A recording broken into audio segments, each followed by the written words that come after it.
Shine Shaw Freedy. Here we go. Final delivery off the game. And Holder makes. With Saim Ayub on strike, who hit him for a couple of boundaries in the last game. This will be a test. We're all set, folks. Remember, Pakistan win, they secure the series. The West Indies have lost 6 straight. And slip in, Shea Hope, captain, is there. Deep mid-wicket and deep square. We're ready for action.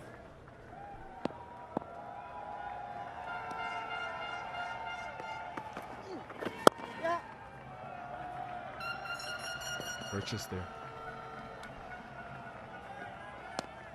Gil Hussain bowled one of the 2 overs of spin in the power play in that first game.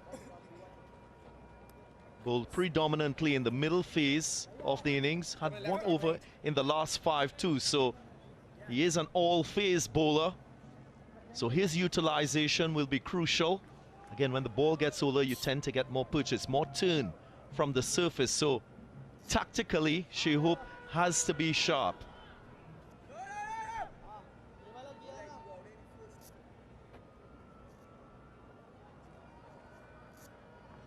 Slip still in place. There is one fielder deep on the offside. It is long off.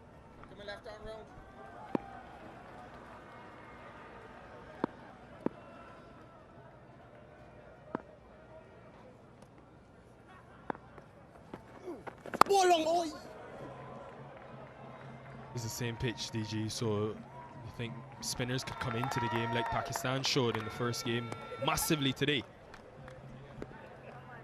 Indeed. So that's why both teams will be prepared from a batting point of view for significant turn. On average, we've seen 4 to 5 degrees of turn from the front line spinners across both sides.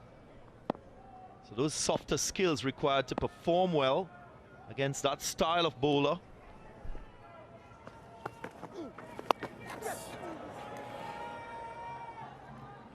He was speaking before the game to Fakhar Zaman, and he spoke about his approach batting at number 3 and that use of feet to get to the pitch of the ball. Just a little bit of bat. So watch the bounce too. There may be a lowering because it's the second time this 22 yards is being used as a surface in the series. Oh yeah. Where deliveries in, not been easy. Both batters just trying to acclimatize. How can he, Shea Hope, raise the intensity of this group? 13 drop chances in 60 T20Is going back to the start of the Australia series, the white ball portion.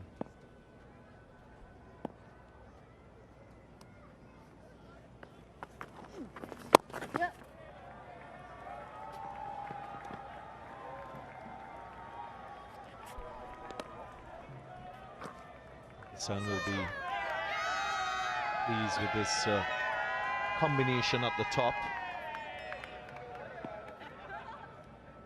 Again, Mike Hesson is trying to get increased output across all departments of the game for Pakistan.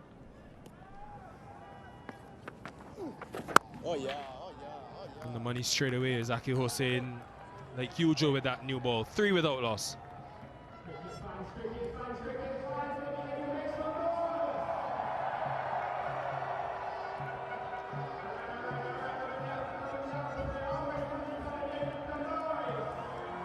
Couple of changes for the West Indies. Hassan Ali in as well. Is having a fantastic year in the T20 format in the franchise circuit. 6 wickets.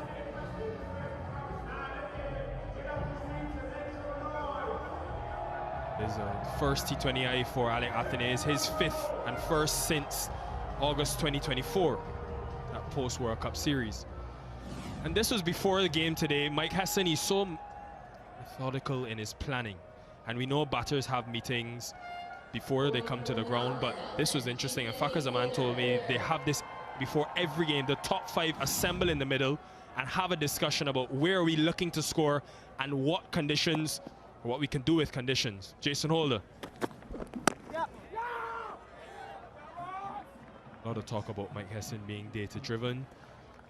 But one thing is clear, his planning, and Simon Ayub told us when he won Player of the Match in the last game, there's always deep planning into what they want to do.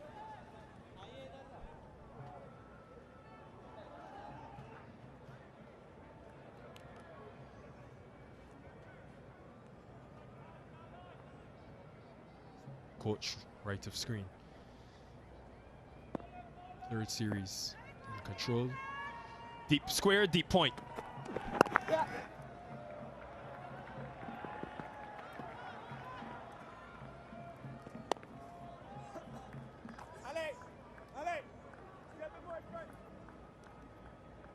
Leighton Butler, relatively new and early in his umpiring sojourn internationally, and Gregor Brathwaite, experienced. Zarifa is the third umpire. Zahid Basser at fourth. 300th T20 match, 2020. For Jason Holder, operating with the same field.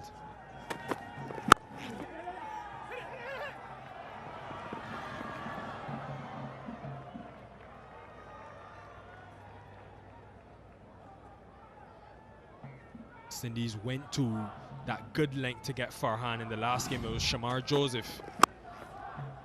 Wanted to hit the top of the stumps at the start.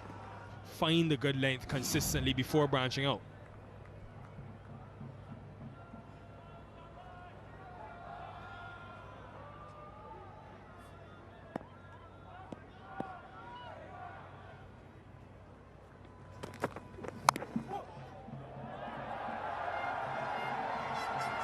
Some way to get your first boundary of the innings.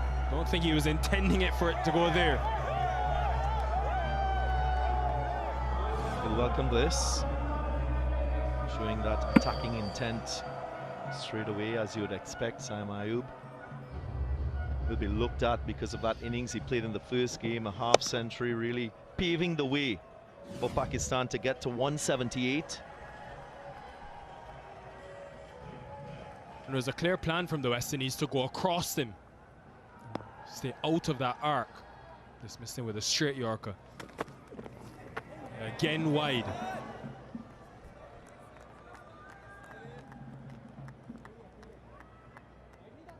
Ayub was brilliant. He's a talented player.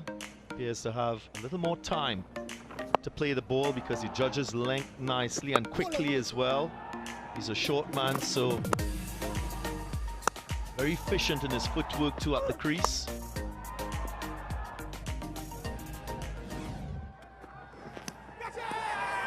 Again wide, and again Holder has Simon Ayub. Equal with DJ Bravo for the most T20 international wickets for the Windies. And it's the length too. Very courageous by Holder to go full and a little bit wider. At times, as an opening bat, you're looking for ball on bat, you're searching for the ball. That is exactly what he was attempting to do there. Holder and his smarts, that wisdom from him, and he climbs joint with Bravo. Great first wicket for the Windies. It's the in-form Ayub heading back to the pavilion. It's 9 for 1.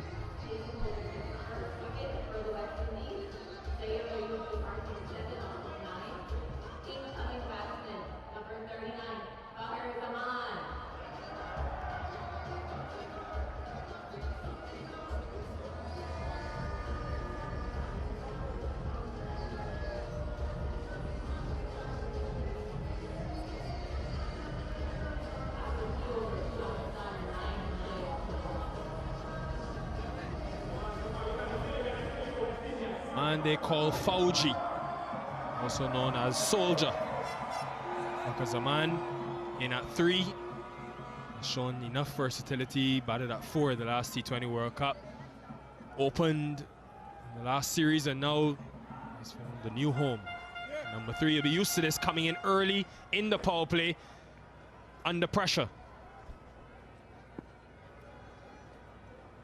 Is, of course, left-handed, so they still maintain that left-right combination. Hossein is continuing with a deep mid-wicket and deep long off.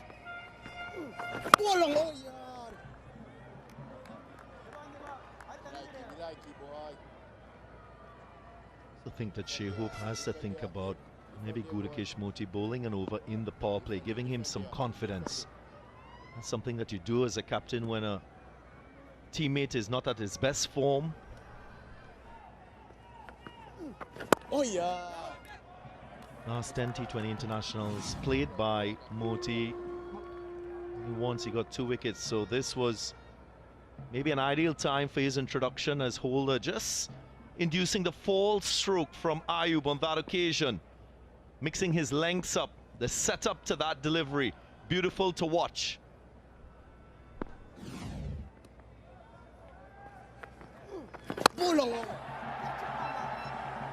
Hitting with the swing. Farhan. Arm ball from Hossein.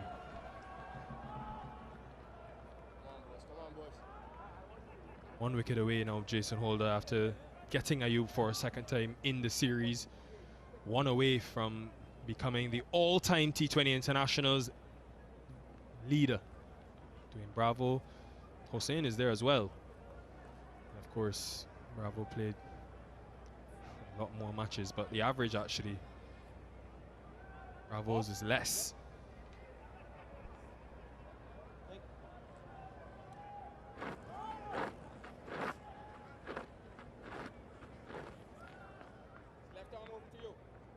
Left-hander, so similar feel to what he had for Saim Ayub. There's a deep mid-wicket and deep square, along with the slip.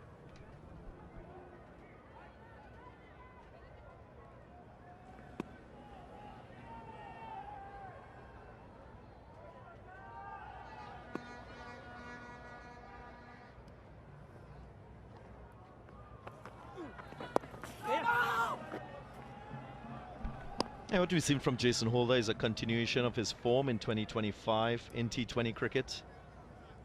Third highest wicket taker in T20s, Holder. Before this wicket, of course, 52 in just 38 matches. And that form so crucial for sustaining success. He's also produced a lot more with a higher strike rate with the bat too. So all-round skills coming to the fore and performance. Options is what he's got, Fakhar Zaman. That is one of them, the reverse sweep. And he knows exactly what batting high up the order and in the power play requires. Requires a player to seize the situation, make use of that new ball, put pressure on the bowlers, because there's always that accommodation in that first phase to lose 2 wickets or so. Knows that the run rate is just 4.9, so they need to get a move on, not allow the West Indies to win this phase of the game. And there, Roston Chase, does he play a part with Fakhar Zaman at the crease in the power play? Yeah. West Indies lone off spinner. 15 for 1 after 3.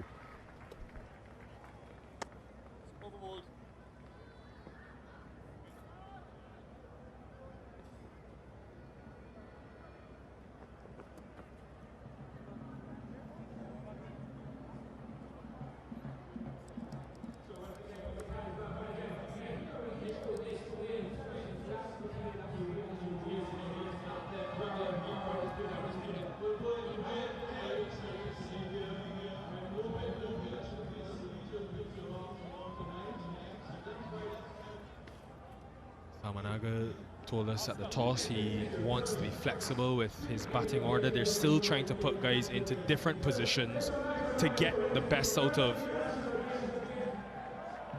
his batters and find out where guys fit and get the most out of themselves. They've got a big Asia Cup coming, and then of course T20 World Cup next year. Holder is continuing to get the ball back into the left-handed Fakhar Zaman with a deep square and deep point.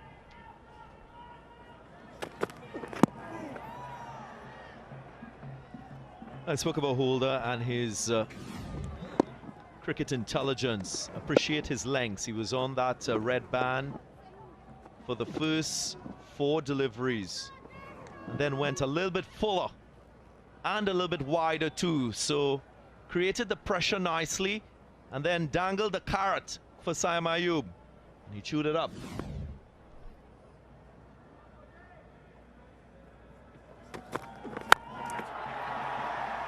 He will use his feet to try to push Holder off of that good length area that he operates often.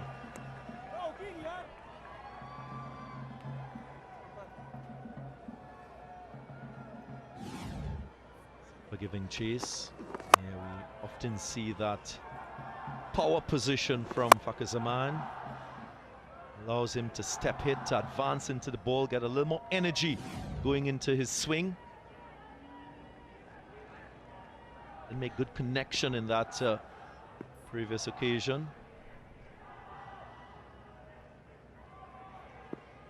Deep point comes in front square for the right-hander. This is another chance. This time Rutherford takes it. A celebration from Holder. He's now the leading wicket taker for the West Indies in T20 international cricket. That's what it means to him. And the appreciation of the effort to complete the catch. Shafane Rutherford hasn't been at his very best in the outfield with his catching efficiency, but he comes up trump on this occasion. Just out of position, but good hands at the last minute. He was so close in that drop zone, and this is a big blow for Pakistan. Farhan departs for 3 at 16 for 2.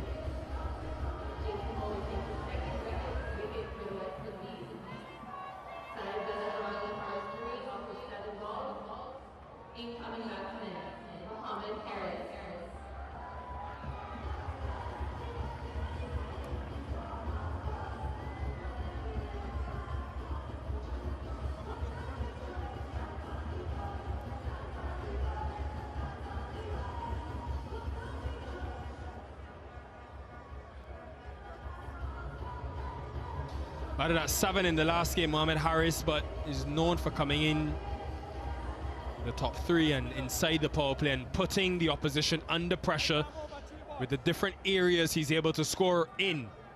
Faced 1 ball in that last game, played a ramp for 6. This was the moment for Jason Holder. Again, good length from him first up. The pressure of being tidy as a collective by the West Indians.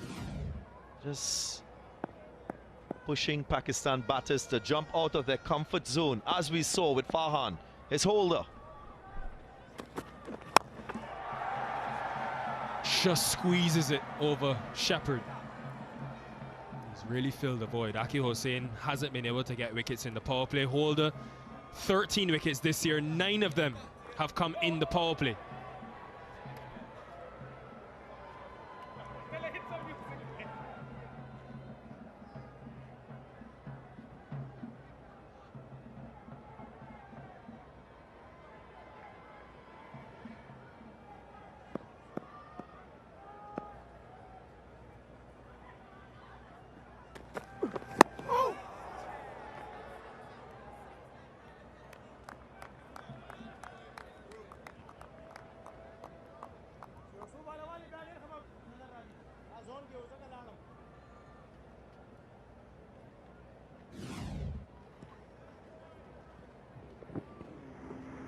Just wonder if there's an opportunity for Shamar Joseph to bowl 1 over in this power play phase 2. Has express pace, saw how effective he was in that first game, so that's another option for Shea Hope. So I'm going across his stump, so went for that leg stump Yorker. Harris very fortunate, 19 for 2.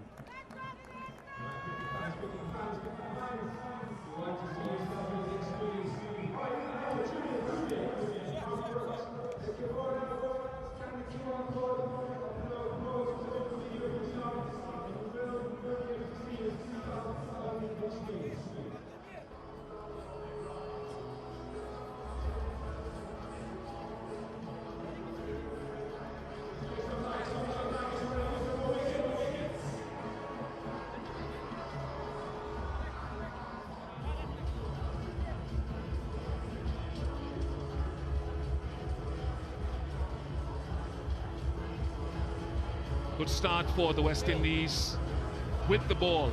Pakistan winning but toss electing to bat first. Must-win game to keep the series alive. Akil Hussain with a third over. He's been economical so far.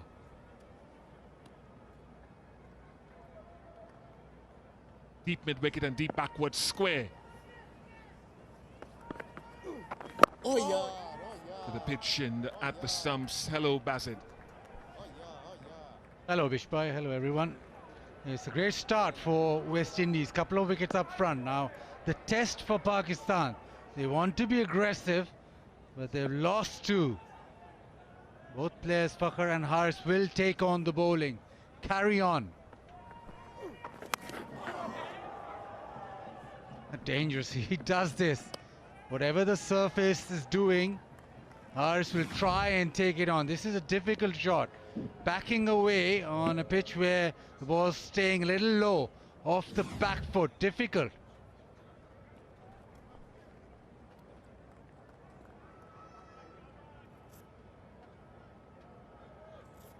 Normally on a pitch where the ball's coming off slowly and turning a bit, batters try and use that sweep shot or square of the wicket with the reverse sweep shot. We've already seen Fakhr play one. Was probably the approach that Pakistan need to adopt as of now. Hey, not two. All right, somebody there.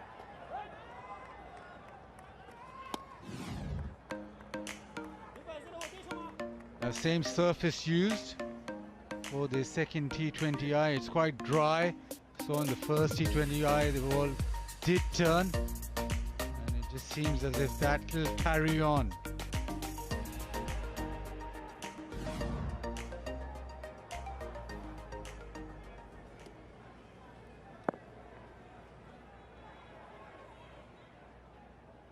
Wicket has gone a touch straighter for Haris. Tie, and it's another opportunity, and that is brilliant from Jason Holder. It really is a difficult catch. He is in every aspect of the wickets here so far tonight. This has been superb from West Indies so far. Struggle in the field in the first T20I, but they've set the standard. That's gone high into the night sky, and he's really kept his eyes bang on it, settled underneath it. What a catch, he knows it. West Indies, they've made an impact straight away in this power play. Haris goes for 4, 21 for 3.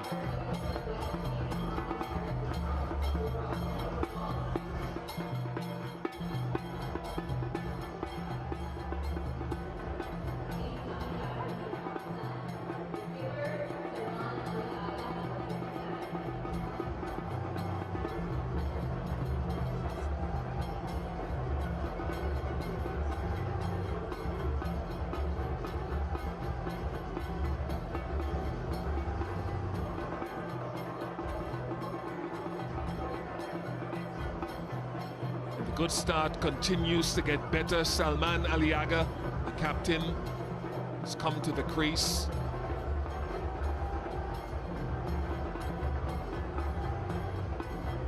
First power play wicket, 17 overs and 8 games for Akil Hussain. Usually you hear the discussion all the time, you don't give 3 straight overs in the power play, but that's on the basis of when a lot of action is happening. The West Indies have been on top, so absolutely the right decision to go with Hussain, and it'll be interesting to see who they go with from the next end as well. Holder having gone so well.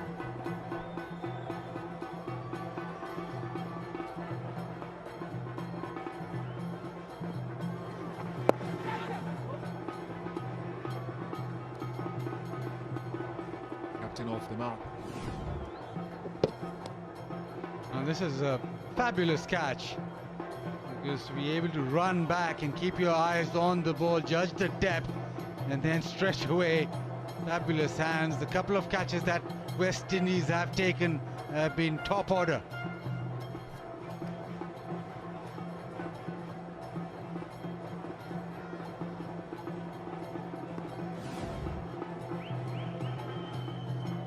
it's Holder for another one or Shamar Joseph, I assume.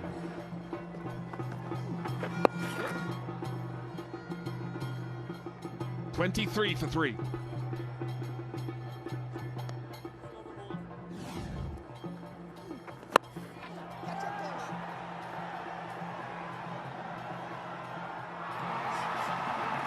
Holder knew that this was something special. Just raise the energy in that West Indian camp, the celebrations.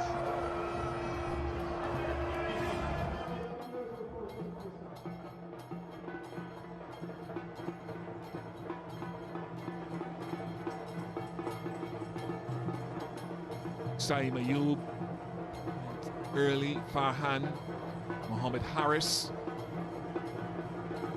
two Nawaz available to come, Fahim Ashraf. It is Shamar Joseph who picked up 3 for 30 in the first game 2 days ago here. His best figures in T20 internationals. And so important as you stand at the top of your mark to understand the length you want to target first ball to start the spell. Very good. Into the pitch. Skiddy, not too short, not too full. Absolutely, you want to be back of a length on a lowish surface, which he did in the first T20I. With Fakhar will now understand that once he bowls a couple of deliveries there, try and advance, try to use his feet. That's normally the way that Fakhar operates.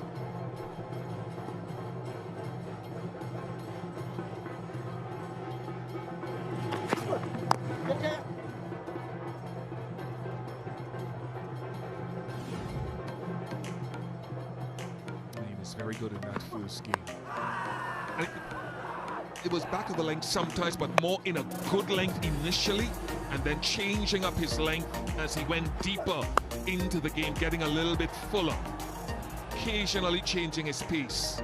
So understanding the different ebbs and flows of the game is something he is still learning. Just 21 games into his T20 career.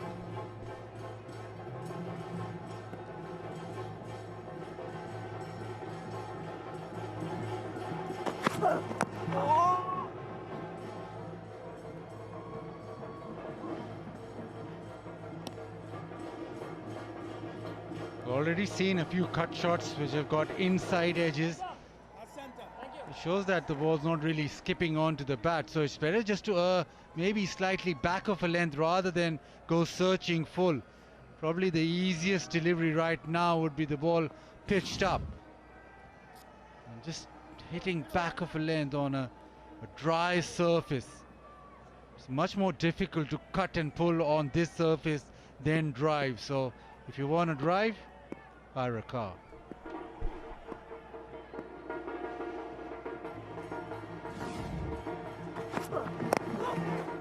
Very good again. Keep it simple, I suppose. With Pakistan in trouble, keep it simple at 24 for 3.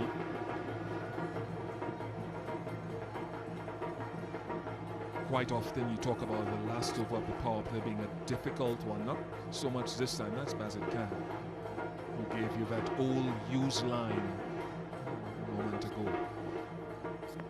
Good to have you in the Caribbean. Lovely, love to be back. Missing a few bounces though, Vishnu. Bang it into the pitch, back of a length.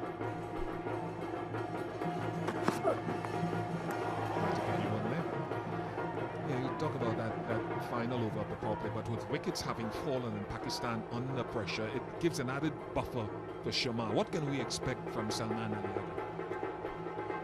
Salman Ali will now probably just try and be the player who rotates strike. He's a very good player of spin, even on the surface where the ball is turning. He's very good with that, but at the moment maybe just bide his time slightly.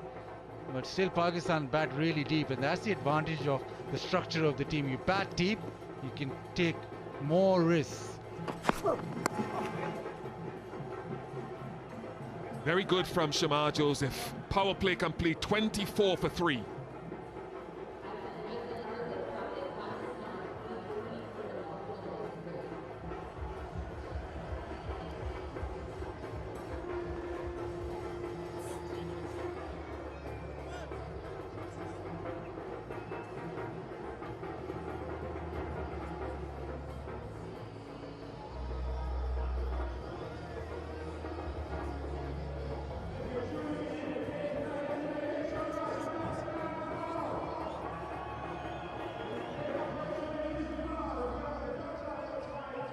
19 dots and 3 wickets in that power play. Wide delivery, but it was a good change up. Then hit it almost over mid-wicket, but this is a very good catch. Difficult to judge the depth at night with this white ball. This was exceptional. Full stretch in the end, running back. That is the most difficult skill when you're catching a high ball.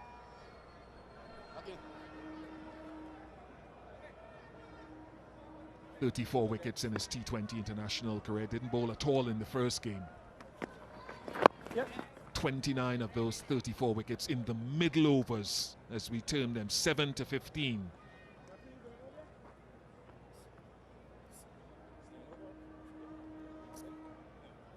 What the two batters would have decided is this matchup will work with Fakhar Zaman as the left arm spinner to the left hander, but Salman Ali Agha is very good against spin, very good with the sweep shot, likes going over extra, which might be a difficult shot on this surface, but he's good at actually playing the sweep shot, so might just work in his favor to release a little bit of pressure off Fakhar. Fakhar, we know, will not back down. He'll try and come down the track and belt him over mid-wicket, but we've seen trying to hit down the ground is slightly more difficult on a surface where the ball just gripping and turning.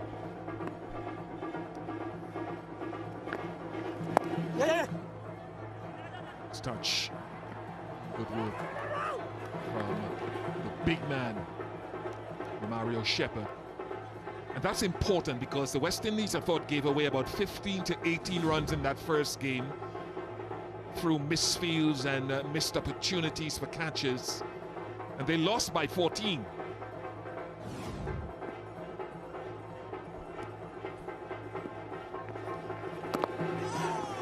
The thing I'll always say about this team is that you're trying to recalibrate and you've had some injuries.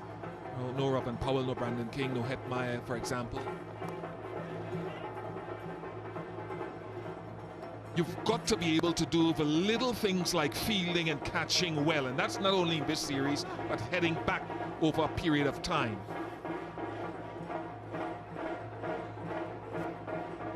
The one area you can almost improve on your own. Top teams, in order to get back up there, fielding is a non-negotiable. Yeah. Hey.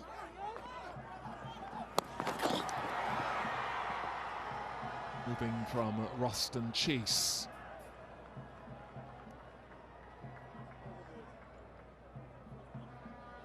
.29 for 3.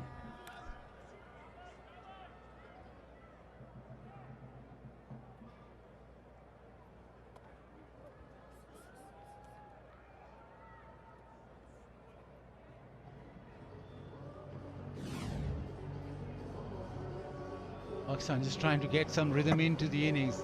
Slightly high, that throw could have been pretty tight. A direct hit might have caused a wicket.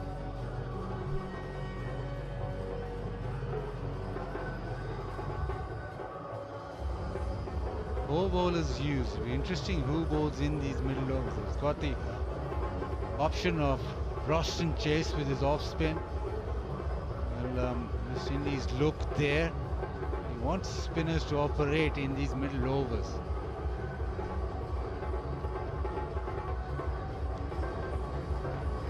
Yeah, they've got Chase, they've got Romario Shepherd who can come in and give you a couple of overs.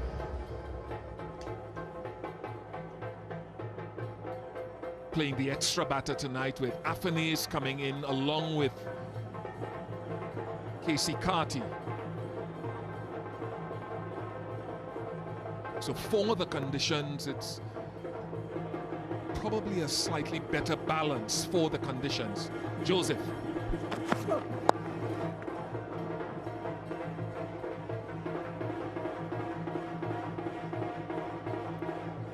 There's Stacey Carty. And if you can get Sherfane Rutherford going forward, I'm not saying tonight, but going forward, bowling more, he started to bowl on a couple of occasions, get him activated more often with the ball. It gives you that option of being able to lengthen your batting if you want, depending on conditions.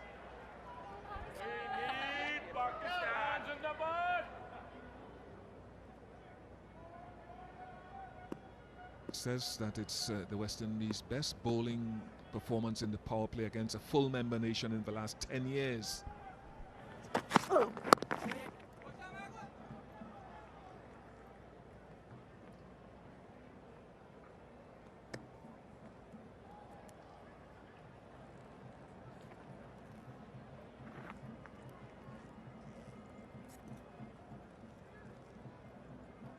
Bakker's played 14 deliveries, Salman Ali Agha 8. It is 31 for 3. Probably have sort of assessed the conditions and what should be a score, but I don't think it'll be long. He'll actually take that aggressive route. Bakker probably itching to get that boundary away.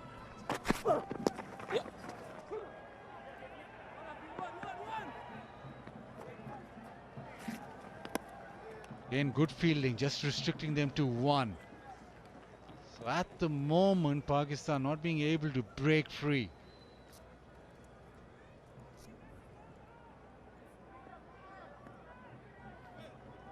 Partnership 11 of 17. Yes, there's a little bit of a rebuild, but that's not the way that Pakistan are structured to play. Probably thinking now there's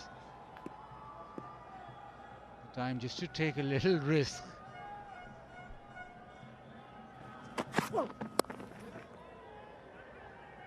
Here's Shamar Joseph. I think he lengths right now and make those two batters work to entertain these fans here in Lauderhill, Florida on Saturday evening.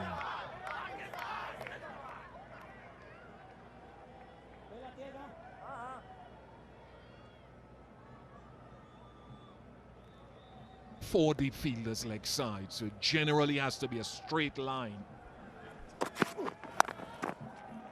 It is short and straight again, and one of those deep fielders, 4 of them, comes in. Yeah, all 5 deliveries have been back of a length. He doesn't want to change anything. Doesn't want to go searching because it's all right. Singles, 6 singles off the over, you'll take that. And you don't give Salman Ali Agha the opportunity to hit off the front foot. Yes, he plays a magnificent pull shot. That's okay, but I reckon just bang it in. Keep banging it in back of a length.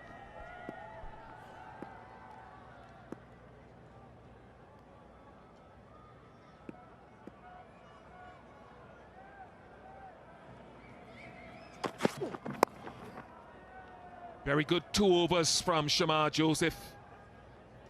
35 for 3 after 8.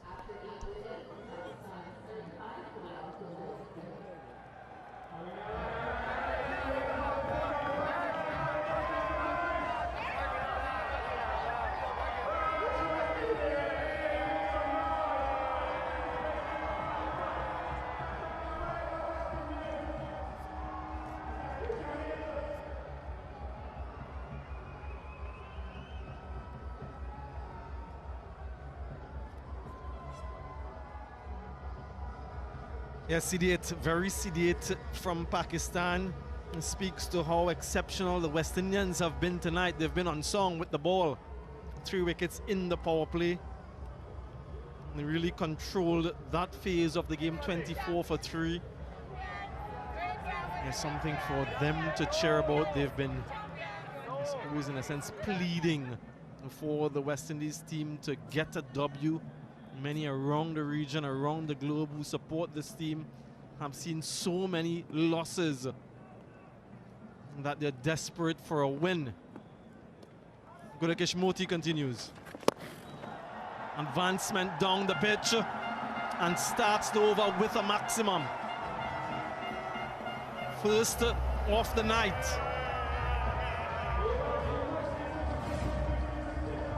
coming off the bat of Vega.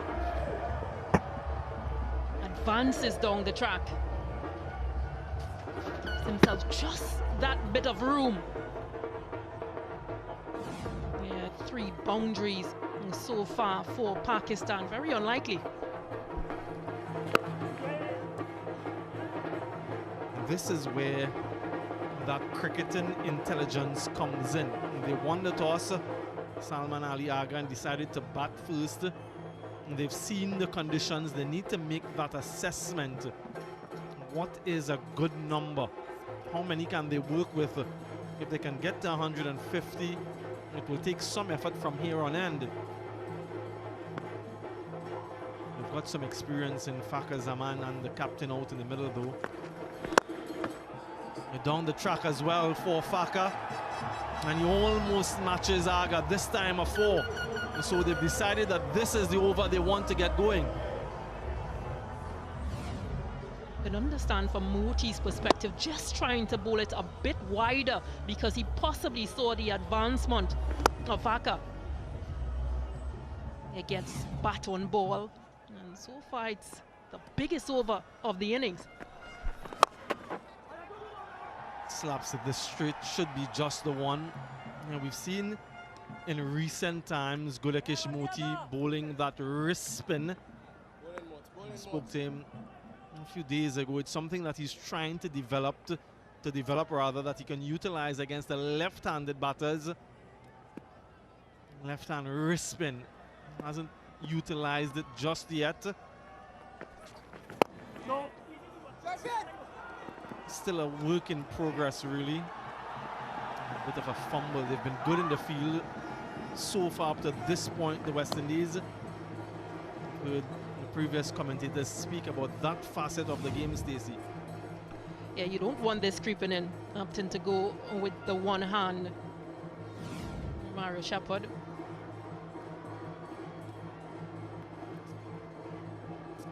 Rutherford, I beg your pardon. They've been good so far. This will challenge the boundary. Mario Shepherd, the Labour doesn't get there. Brings up the 50 for Pakistan. 9 overs gone.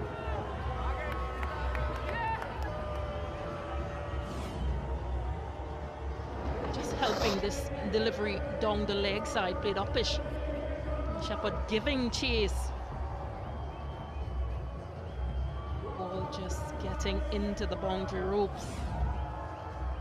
Previous game, that 50 came up in the 7th over for Pakistan. Coming up 9th over tonight.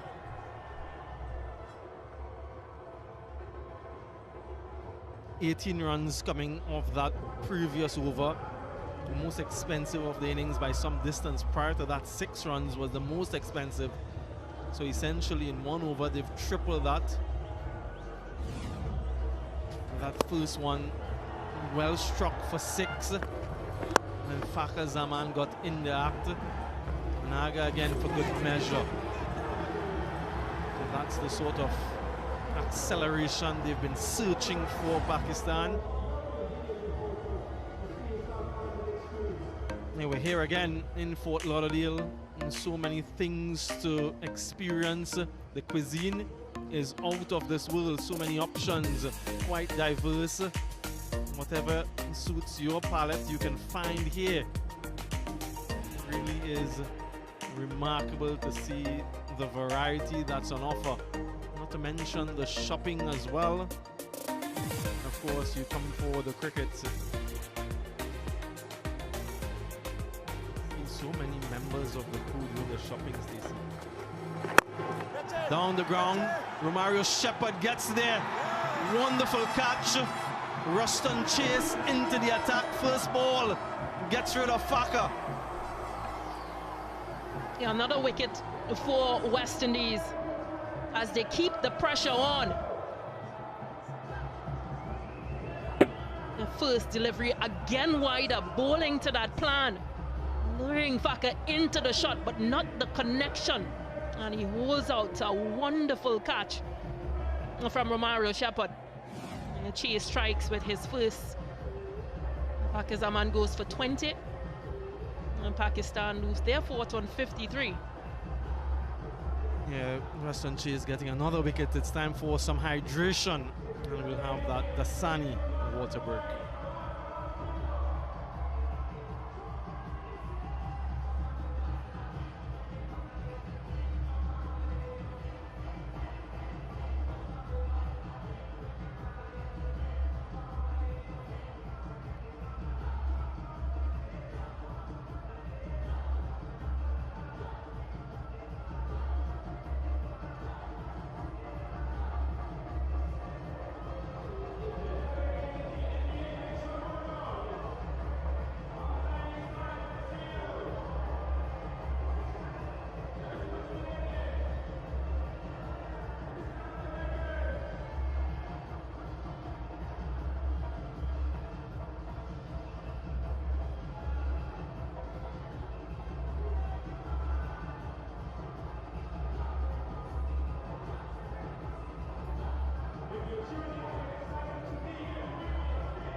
Timely strike by the West Indies after that very expensive previous over.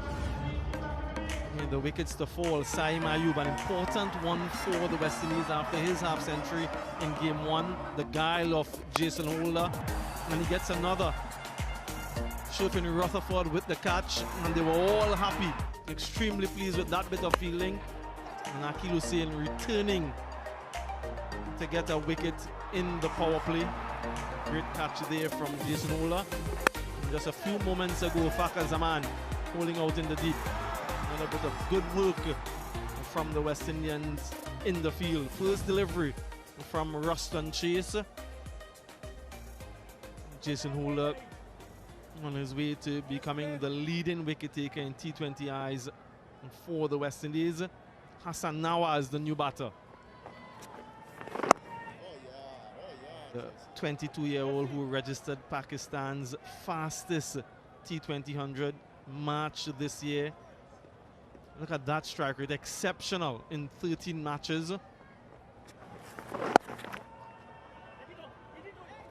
So he's known for his ball striking ability.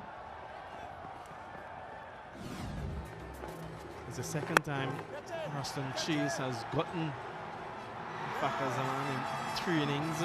So it's a good matchup for him. All smiles from the West Indians tonight.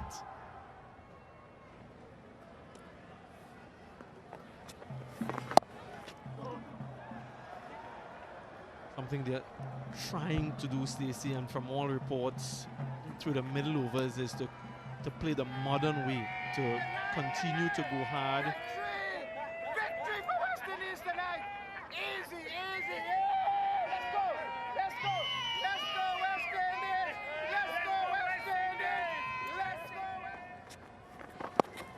go. Very West Indian-like, that fan with the gold chains around his neck. Yeah, but these middle overs, we spoke about it in game one. Whichever team plays this better generally is going to come out victorious, and they know that, Pakistan, and so they've tried to continue to be aggressive, but wickets continue to tumble. Testing conditions, half the innings done, 57 for 4.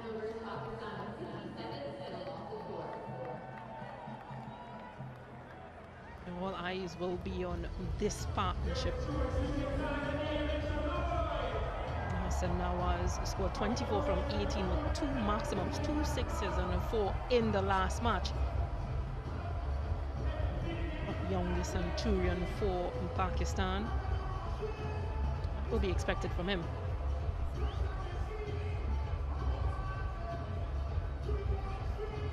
Yeah, that projected score, can they get 9 and over and get close to 150, which I think is going to be quite a challenging target score for the West Indians. West Indies wouldn't want them to get anywhere close to that. Hussain for his final over of the night.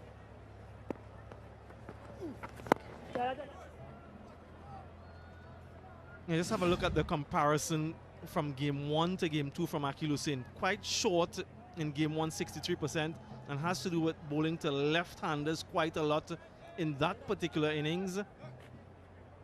33% in that good length. And then tonight, much fuller, 73% of his deliveries in that good length, bowling more to right-handers. So good adjustment from him.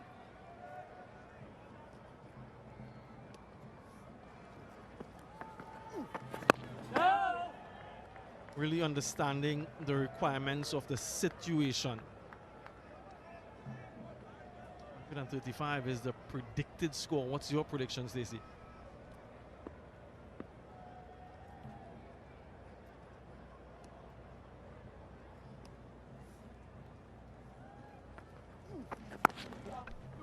And just to add to that stat from Akil Hussain and where he's bowled, I think in general the West Indian bowlers have pulled the length that they've bowled from the previous match. They were guilty of being a bit too full. This was during the drinks break. A few messages coming out. Full support for Pakistan.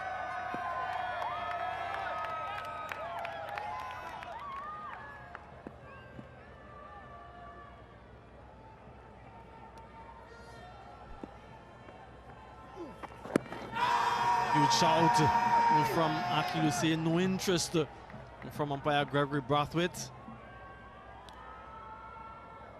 And he's going back to his mark. He's not considering that review. I'm thinking about the other end with these two right-handers now. Does he bring Moti back in, or does he continue with Ruston Chase? Moti was expensive in that over, his second over where he went for 18.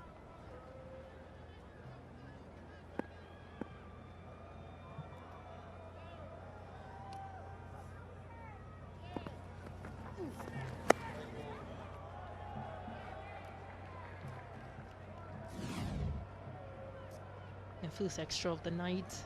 Yeah, this was the LBW shout. Just seemed to might be missing leg.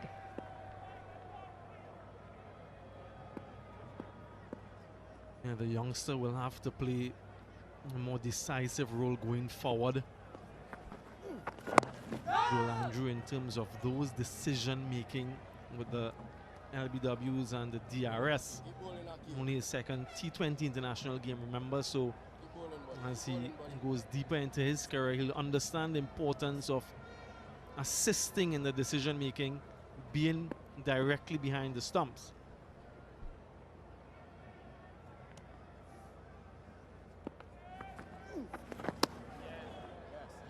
A wonderful spell from Akil Hussain. He's completed his allocation, 1 for 16 from 4. Pleasing, 60 for 4. West Indies will be very happy with this run rate, 5.45. They've been able to restrict or keep the Pakistan batters at.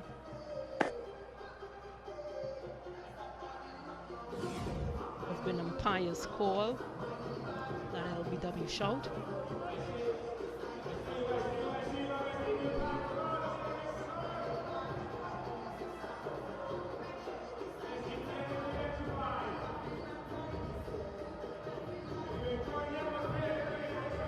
For 16 from 4 for Akil Hussain.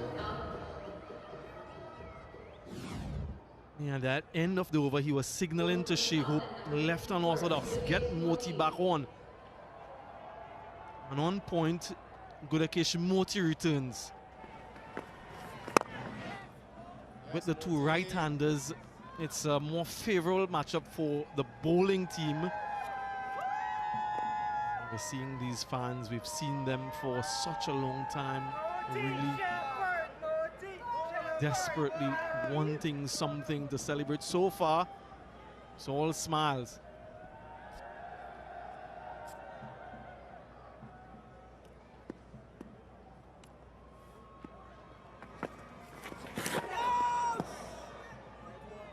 He's a little bit low on confidence, Gudakesh Moti. Didn't see him bowl at all in T20I #1. We saw him in St. Kitts against that Australian juggernaut. He was not himself. So he's trying to reclaim some sort of semblance of form. Yeah, that previous over wouldn't exactly help, so this is his opportunity. Gets it. That's in the air, away from the fielder. Might just be one bounce for 4, in fact it is. So a little bit errant in the line and dispatched. Yeah, attempting the sweep shot, a few deliveries now and making the connection this time. Yeah, it spins away from Artaniz. But it's a good scoring option for Pakistan. It really signals a bowler who is struggling a little bit for his confidence. It's quite unlike Moti. That's in the air again, and it's on the other side of the fielder this time. First to his right, and now to Artaniz's left. A couple 4s in the over. Yeah, this delivery much faster, 85.7 kilometers per hour. So played much more in front of the fielder. And again the power, and it's hit flat.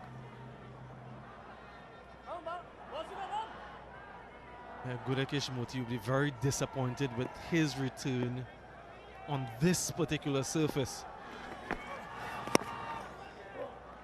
Maybe bowling a little bit too quickly in these conditions. Another couple, so that's 30 runs in his last 2 overs. Gudakesh Moti, yeah, under this new coach Mike Hesson, they're trying to be that much more decisive in the middle overs, something that they're quite deliberate about. The wonderful improvements shown. Can they consistently do it though when the conditions are a little bit challenging? 73 for 4.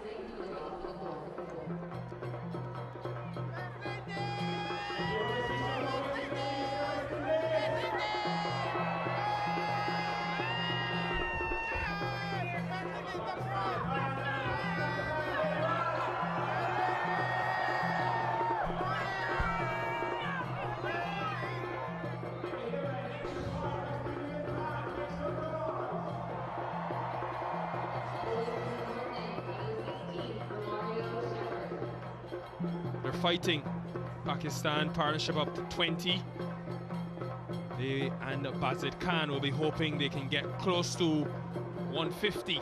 As Samuel Badri said earlier, they'll need 10 and over to get over 150. And we've only seen 5 options so far for the West Indies. Here comes the 6. It's Romario Shepherd. 1 for 29 in 3 overs. Back in, he could have a role to play. And does he take pace off the ball? This surface. Good evening, Bazid. Now this probably is the opportunity for Pakistan.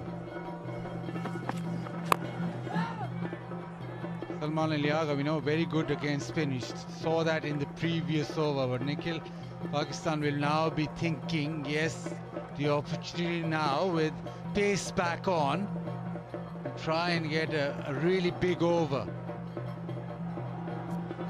Talking 150, 10 and over that. Pakistan probably thinking maybe a couple of big overs and push that up even further. At the moment, this probably is the best option to attack. Good execution there from Shepherd going Yorker. both batters, Basit, as you know, and they, Pakistan fans, will know, prefer spin. Aga with his sweeps, Hassan Nawaz is the dedicated spin destroyer. So Shepherd has got a pivotal role to play with his 3 overs after this, and this one, of course.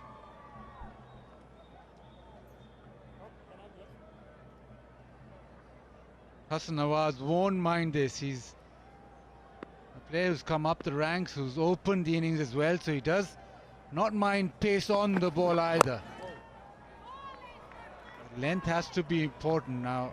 Defensive bowling skill requires either to be very full, the Yorker length, slow one even right up to the bat, or back of a length. Back of a length on this surface for the fast bowlers, even for the spinners, has worked well. You don't want to be offering any drive balls or full deliveries to hit through.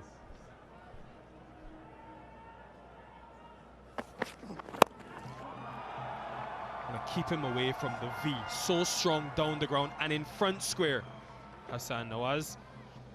And we're putting together to get Basit Khan one of these jerseys. Follow Windies Cricket on all social media platforms and make sure you scan the QR code for all the younger people, and not only younger, why am I saying that? Everyone can scan the QR code, bottom left of your screen. Basit, get scanning.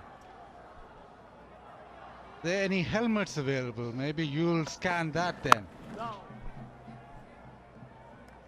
The helmet right now, because Shepherd is going full, he's going to his Yorker, and this has been a good over thus far.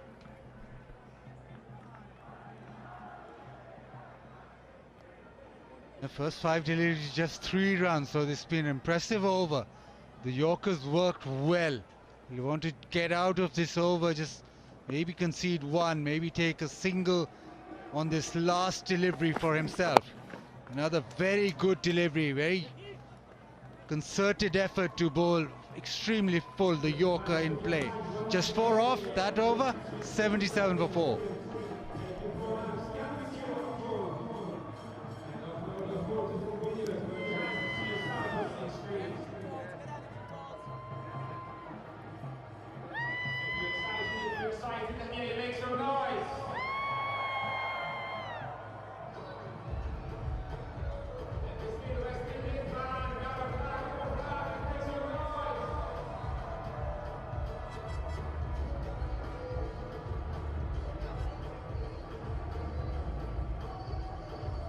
Series on the line, folks. The West Indies did well, took 3 in the power play. Best power play in a decade bowling wise, as we heard earlier. But this will be the real test. They've struggled at the back end of the innings, and you've got 2 guys who are powerful and set, especially Hassan Nawaz. So Shamar Joseph is back. Does he follow suit to Romario Shepherd and go to his death bowling skills? Can he find his Yorker? And does he maybe take pace off the ball?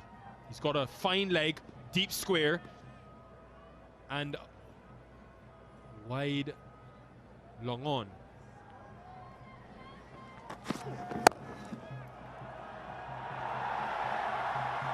Tell you what, it's not an easy shot to play with a ball of that length and its skiddy nature.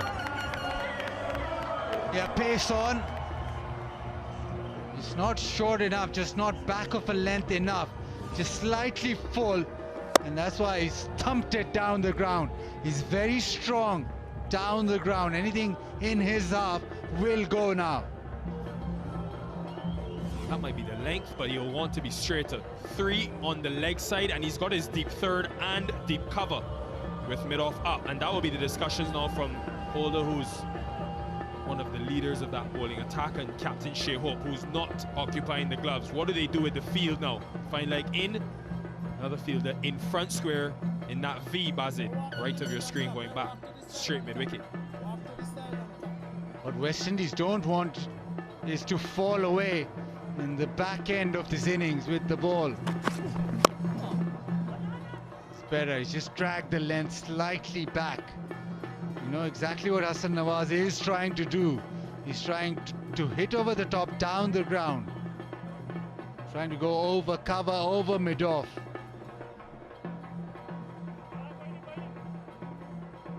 That's actually for Hassan Nawaz, who obviously has had that great Pakistan Super League at number 4. which got him into the middle in Mike Hessen's international setup. As we heard earlier, got that 100 at top of the order. Two fielders there, and we think Moti has done well enough.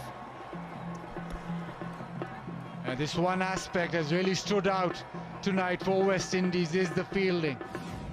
They've taken it up a notch. Again, full. This is his strength. A lot of wrist work involved in that. He thought he'd pick the gap, but Moti does extremely well.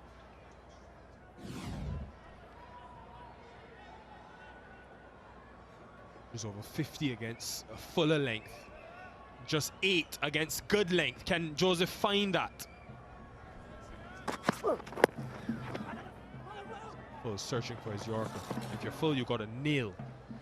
But Hassan Nawaz, Baz, for someone new in the game, young, this will be a good challenge. Conditions not easy, team under pressure. If he can get them to the 20th over with a big score, maybe this could be his position long term. He's touted as the X factor in the middle order because he can hit big. And if he bats to the 20th over, you can expect a few balls disappearing out of the park. This is a pitch where the ball's not really coming onto the bat, so maybe he'll just have to try and move around in the crease or come down the track.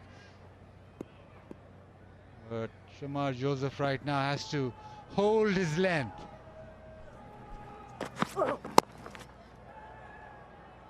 good from the West Indies in the last 2 overs, Shepherd and Joseph.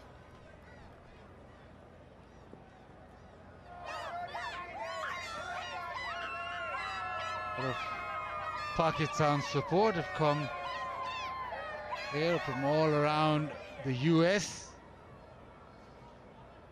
We are waiting his chance. Mystery spinner Pakistan have. Would have liked to bowl on this surface. Offers a little.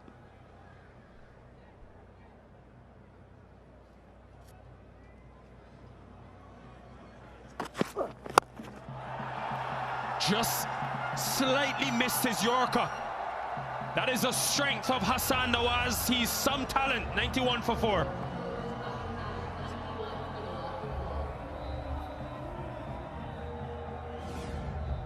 There you go, full, and he's such a pure striker off the cricket ball. It's just easily hit over the top. Pure bat swing, followed the line of the ball, and it's disappeared. You cannot bowl full to him.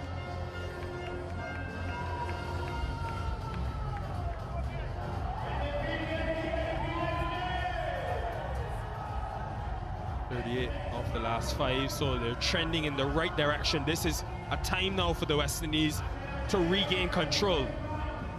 Talk about the moments in a T20 game. Win the moment. Shea Hope is off the field, captain, so Roston Chase will be taking over.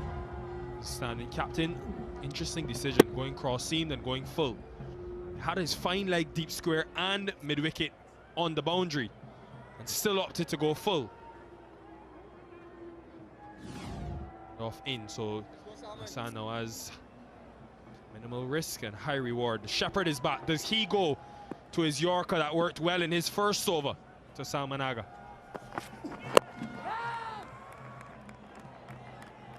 Yeah, lovely. He bowled beautifully in the previous over, nailed that Yorker time and time again. A lot of Pakistani fans, they've traveled across the US. Make sure that they've come and support Pakistan. Right now, West Indies need to call upon their defensive bowling skills. They don't want to let this slip away. It's been so good in the field with the ball and fielding wise superb. They're again following him. This is what West Indian fans have been longing for, Bazid Khan, with Romario Shepherd. On his good days, we see the best of him, with his ability to nail the then pace off, as you say, your defensive bowling skills and your Yorkers. Also hitting the good length once in a while. They need this consistently, and he'll have to do a job with his 2 overs after this, potentially in the last 5.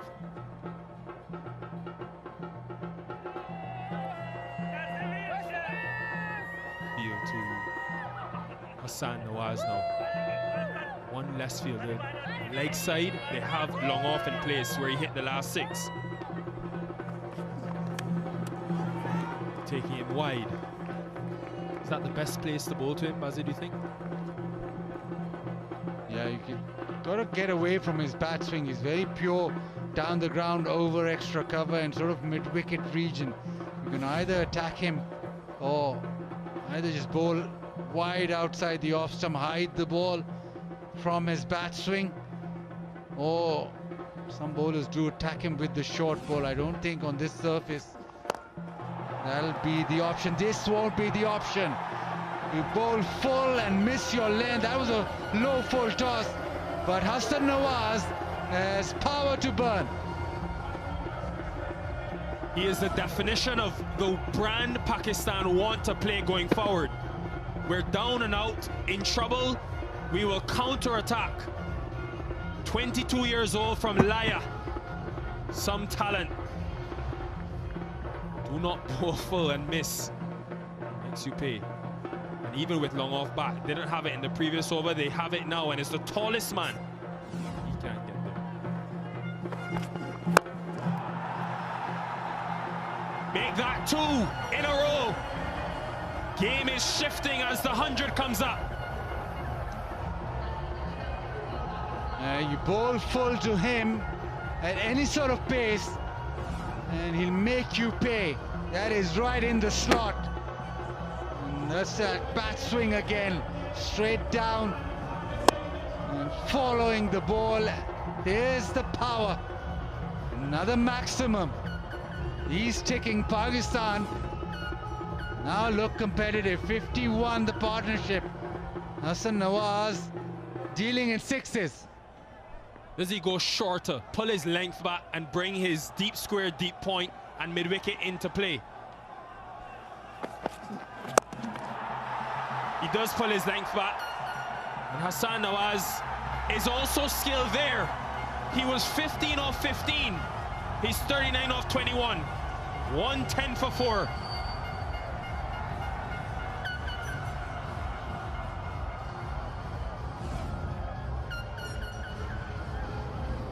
Three and 3 for Hassan Nawaz.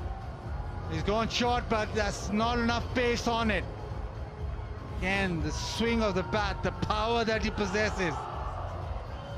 And suddenly, Pakistan on track from that 150.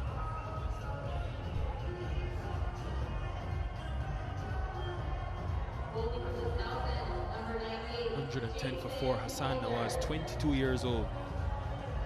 Fearless. 33 in the last 2, mainly because of his ball striking. Straight down the ground, couple of deliveries pitched up, and then something short, but just outside off stump.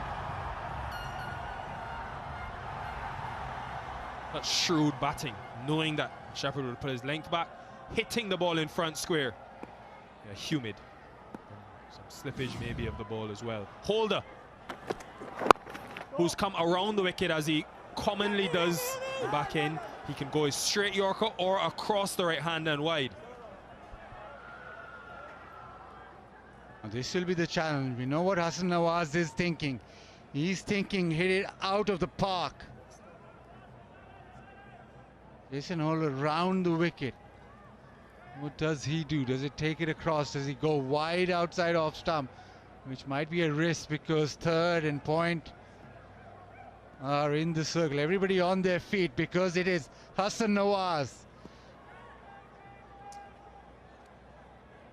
Just getting that fine, short fine in place, but Holder go full. You need to be very precise with the Yorker. He's very precise with his field placing though. He wants it everything absolutely perfect. Here we go, the challenge. Good execution. Nobody square on the offside. Holder, if he's going to be straight, he's got options. He can either go shorter or the Yorker as we saw there. 40 of 22. The impact he's created already. And the crowd, the Pakistan crowd, has found his voice. Well up to a reputation of Nawaz as being sort of go big or bust. He's showing you today he can structure. Cushion again from Jason Holder.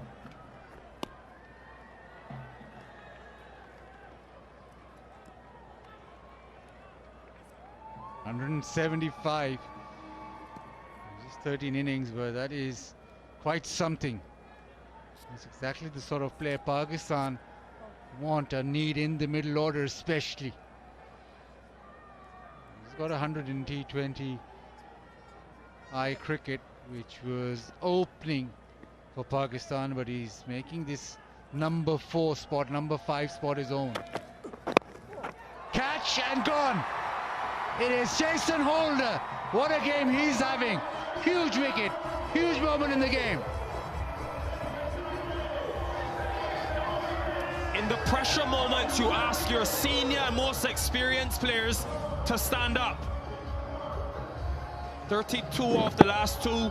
Jason Holder going to his straight Yorkers. Not sure about the dance moves, but he's sure about the wicket. Hassan Nawaz impactful, but departs at a critical stage of the innings, gone for 40, 113 for 5.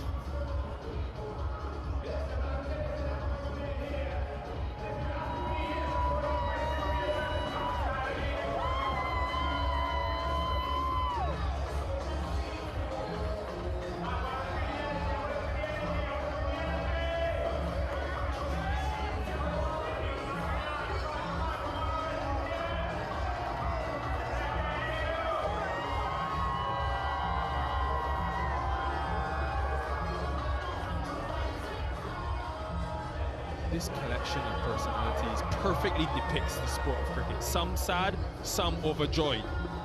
And Nawaz, also capable. We talked about it at length today, a couple of days ago, Bazid. Like Hessen's structure is to bat deep. This is the benefit of having your all-rounders. Shea Hope has been struggling with illness last couple of days, so he's currently off the field.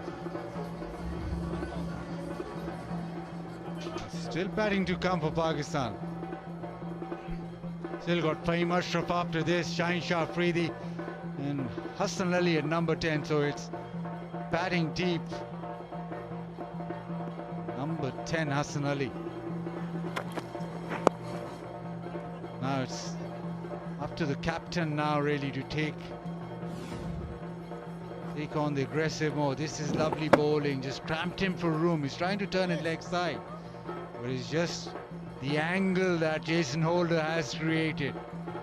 He's had a fabulous game. He's taken wickets, taken catches, even a little jig. Obviously a plan by the West Indies to go Yorker to Hassan Nawaz, get under the bat. We saw it from Shepherd, he nailed a few times. Joseph tried and missed, and holding this over. And again, a couple of deliveries and the wicket delivery. So over to you, Skip.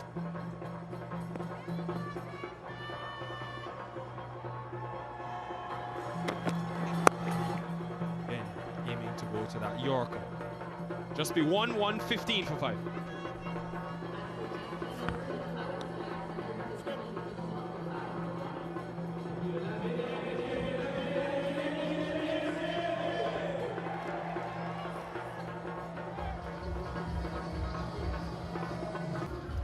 Options used so far by Shea Hope and the West Indies. Hussain, exceptional 1 for 16 from his 4 overs. Gudakesh Moti continues to struggle to find the right strategy, the right approach with his bowling.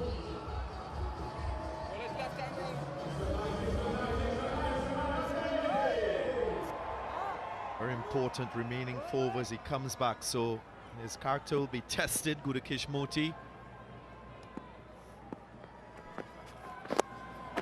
Nice, very nice from Moti, making the adjustment, going wider.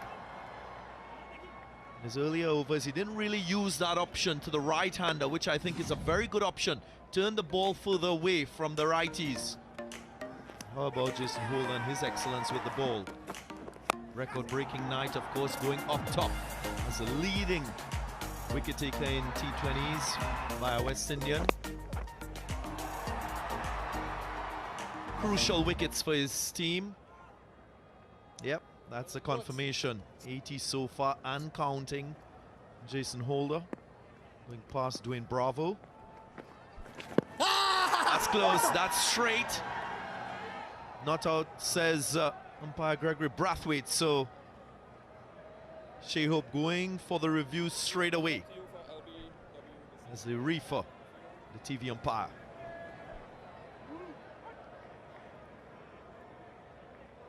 Prior to director, we have a player review for LBW. The original decision is not out. I've checked the bowler's feet. It's a fair delivery. Can you move on to front on when available, please?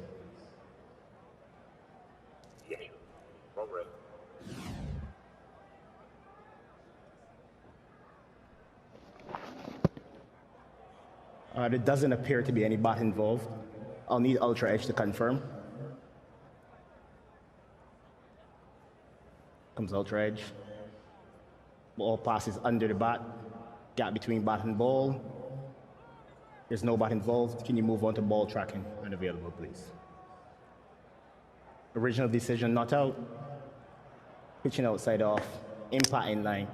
And wickets hitting. Ready to go back on field to Greg.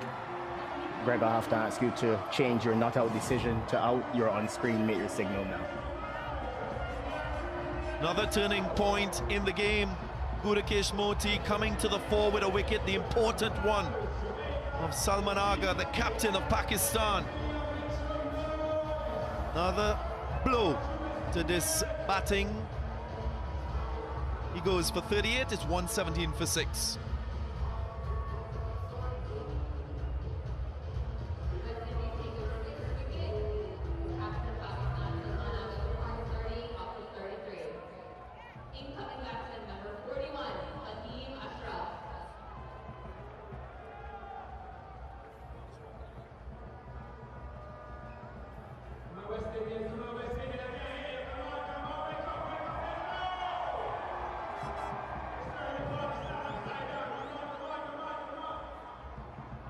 Ashraf, all-rounder. Of course, Pakistan in that first game, they achieved 52 in the last 5.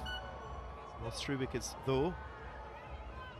It's one tonight in that phase. Samuel Badri. Will this wicket impact Gudakesh Moti? Yeah, he needed something to really lift his spirit. I just felt as though he bowled a little bit too quickly tonight given the conditions. He's up against a left-hander now. Does he make any adjustment in his line and his pace? And another. When it rains, it pours. Moti having a sparkling over. Ashraf going for a blob. Yeah, you gotta give credit to Shea Hope as well. His captaincy to get Moti on after he's been expensive. And he doesn't disappoint. He repays the faith of the captain by a double wicket strike. In fact, he's now on a hat-trick. Yeah, one left-hand orthodox to the other. Nakil Hussain and Moti. A very brief stay for Fahim Ashraf. 117 for 7.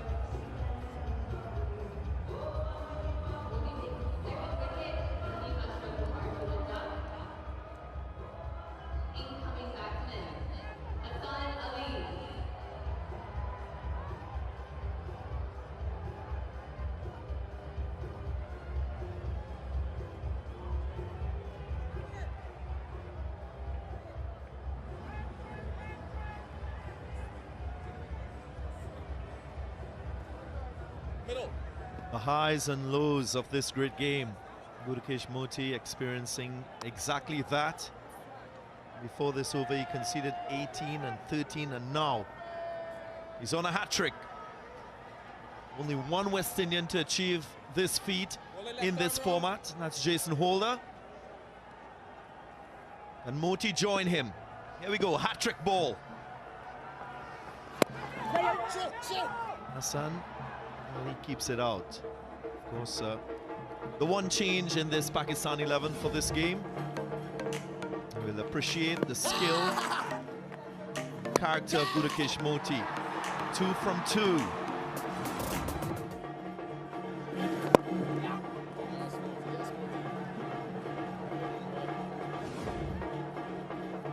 Yeah, just a pushback and a wonderful catch from Moti. Yeah, that says it all. Important strikes all the way through from the West Indians. Double wicket strike from Moti, 118 for 7. Might not be aware of it, but he's just secured his 100th wicket in T20 cricket, Budakesh Moti.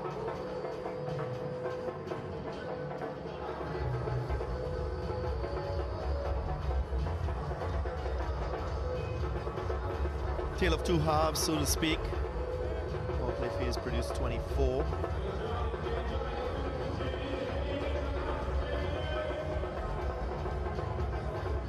Hassan showed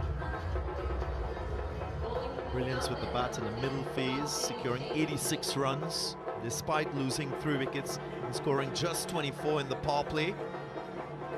Time for Roston Chase. You don't often see a lot of spin in the last 5 overs of a T20 innings, but Shea Hope and the West Indies, they reckon that's the approach. 32 in the last 3, that's what they're thinking. To get up to 150, 22 to get to 140, fighting chance in these conditions. Yeah, but it's that middle phase, DJ, you just mentioned. That's what's their, I suppose, what their concerted efforts are in that period of the game to continue to score at a healthy run rate. And despite the fact that they lost wickets up front, they were prepared to take on that period. 86 and 80 in the first game. Good efforts from them.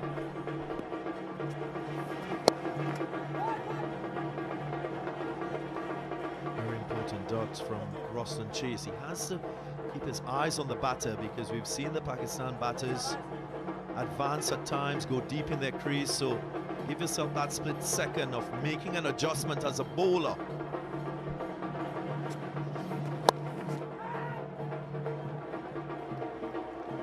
Gap found, so pressure building.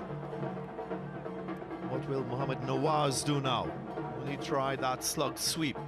The aim to go square and more leg side, hit against the turn.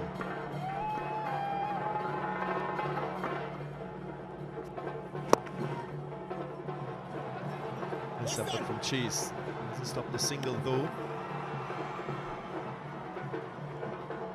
I mentioned it briefly in the last over that a lot of credit has to go to Shea Hope for being a little bit more dynamic with his captaincy, more pliable, using different options. And though Moti was quite expensive in his first 3 overs, he persisted with him in the third and it paid huge dividends. Now he's bowling Roston Chase in this final phase of the innings. This over, only 2 runs being conceded so far. So I like what I've seen from him from a captaincy standpoint tonight. He's been tactically aware, quite shrewd and attuned to the goings on in the game.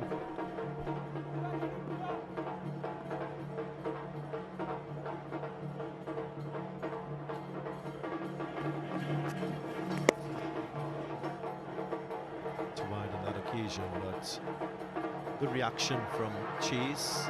Saw the batter trying to advance, trying to enforce himself. He went full and wide.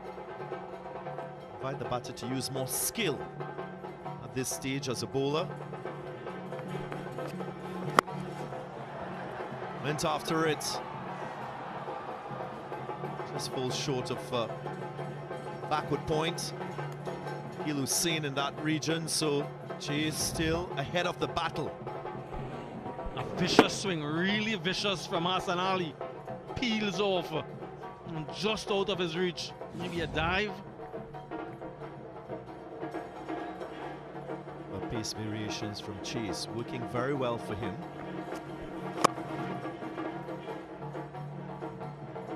And see, just 7 from the over, so another good one by the West Indians. It's 125 for 7.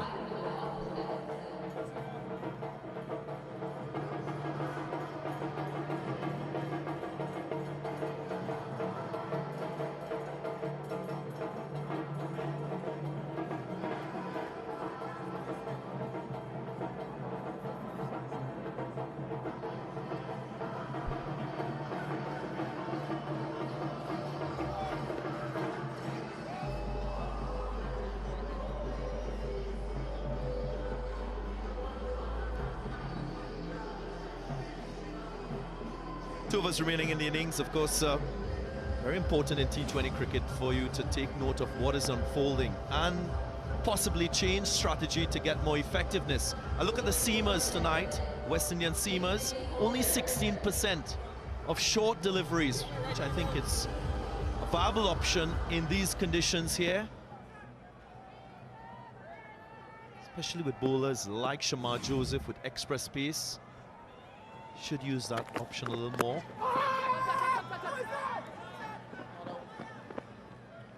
Jason Holder once more from round the wicket. He's used this angle effectively in that previous series against Australia, now against Pakistan.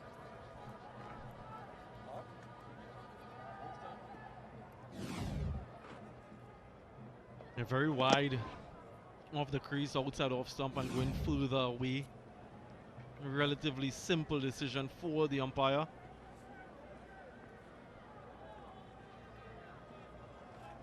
Last 18 balls been very good, very economical from a West Indian perspective.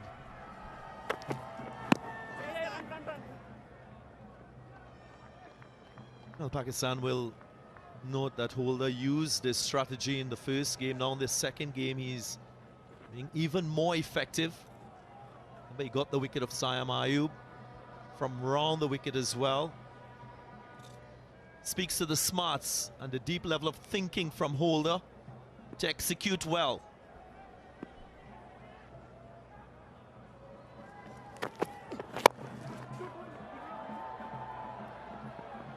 Yes, Sam and viewers, I think West Indies might have missed a trick when bowling to Hassan Nawaz. Batter with a setup that loves to play the ball in the V, changing the angle, coming around the wicket is possibly one way of countering that strength of his as a batter, and see that used by the West Indians. Yeah, missing clearly. Good decision by the umpire.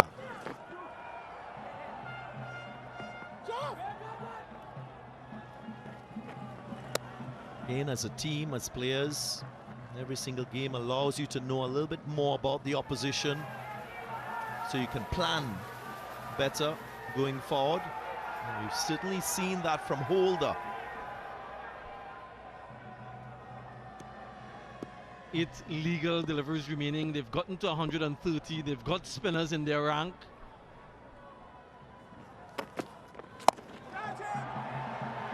That's clean. Clean, but not long. Shamar Joseph completes the catch. It's Holder once more, in and amongst the wickets. He's leading, of course, bowling like a man possessed tonight. They're looking to continue to extend that lead as the highest wicket taker in this format for the West Indies. Well judged catch by Shamar Joseph. Holder again, 4 for now for him. Mohamed Nawaz goes for 2, 130 for 8.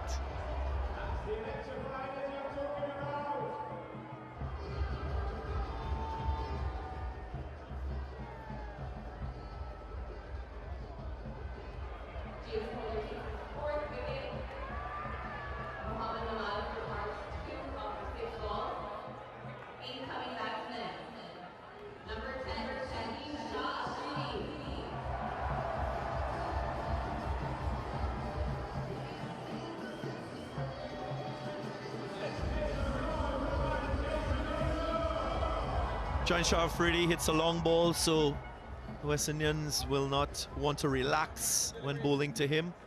Of course, the last 3.5 overs only producing 20 runs, but importantly for the West Indians, 4 wickets. Holder with one final delivery in his spell. Goes short into the pitch. Another very, very intelligent option used by him. So brilliant spell from Holder. 4 for 19. It's 131 for 8.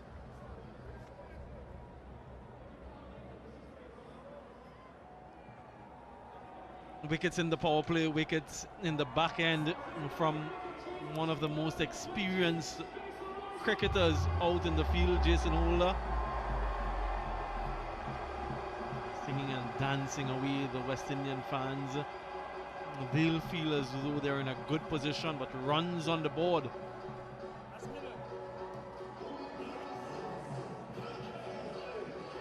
Third best figures for Jason Holder in T20 internationals achieved tonight. And at a time where he's just climbed up top as a leading West Indian wicket taker in T20 ice.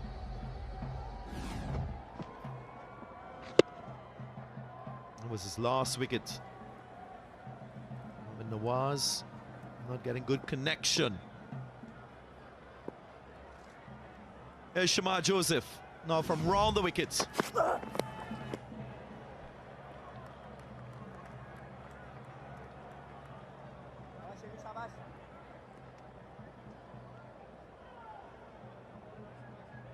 A young man who is still learning his trade in this format.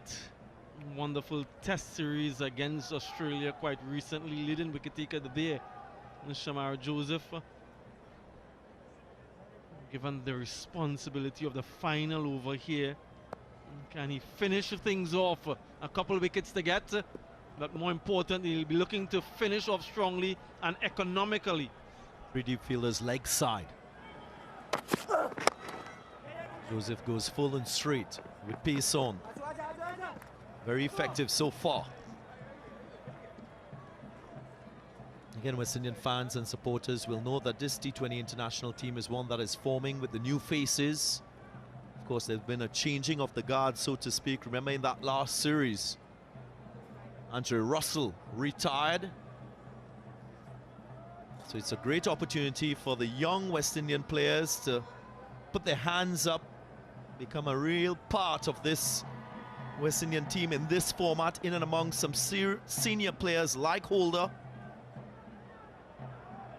Nicholas Puran as well, retiring from this format. And no, Ravman Paul ruled out because of injury.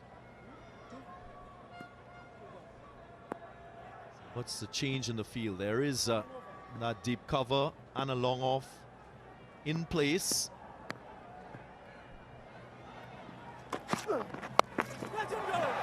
And that paddle goes wrong. And Joel Andrew shows his quality behind the stumps. Good reaction from the young man. And the West Indies poised to bowl Pakistan out. I just wonder if Shamar Joseph saw the early movement from Hassan Ali and just sort of pulled his length back. He was expecting it full, yeah, wide as well.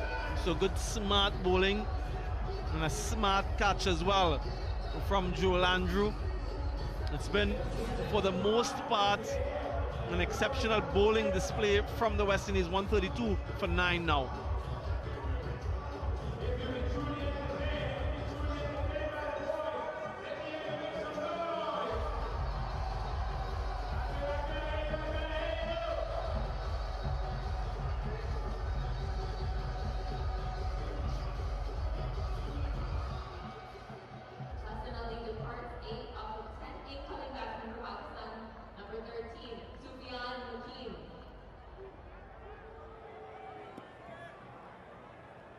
Sufyan Mukim, the left-arm wrist spinner.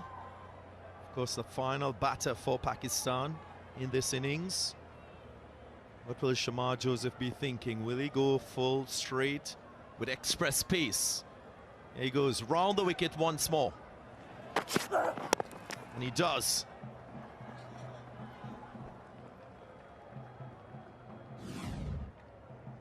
Yeah, Hassan Ali trying to do something that you would see from a top order batter. Not in control, doesn't seem to have any sort of proficiency with that stroke. Telling him, I suppose, to finish strongly. 3 deliveries remaining, every run counts.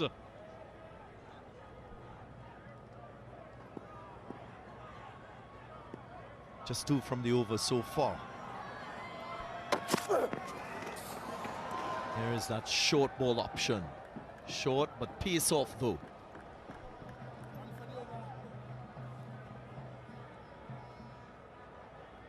Sam, how would you describe this effort as a collective?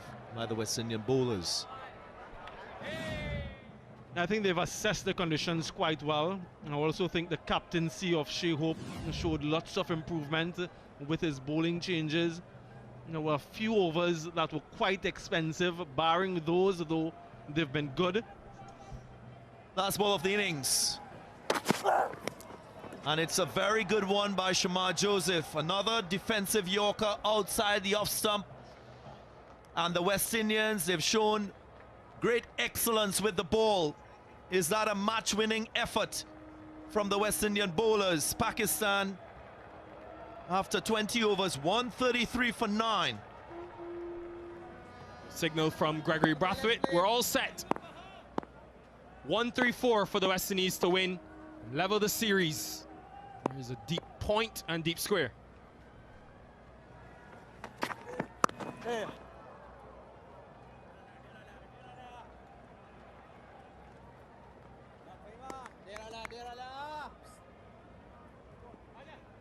So important for these two and the West Indian top order to maximize this power play. Obviously, you know, probably don't want to lose too many wickets, although you're chasing 134.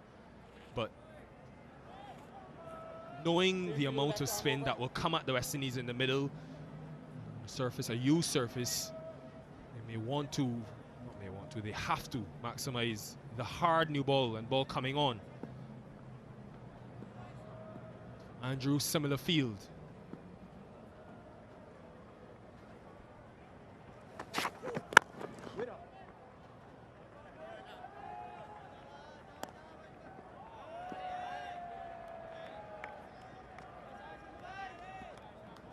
Shaheen bowled 2 overs in the power play a couple of days ago, went for just 6 runs. Have Harris Rauf, who also bowled 2 in the power play this evening. He's got Hassan Ali.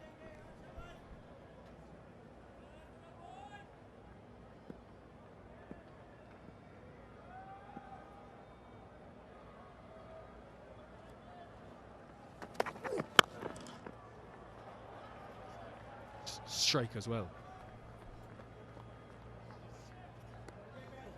So many years prior to that knee injury, that leg injury that occurred with Shaheen Afridi around, what, 2021, 2022, he came back in the T20 World Cup in Australia. Perhaps a little bit prematurely in my estimation. And I found since then that there's been a reduction, a drop in his pace from that year around 2022.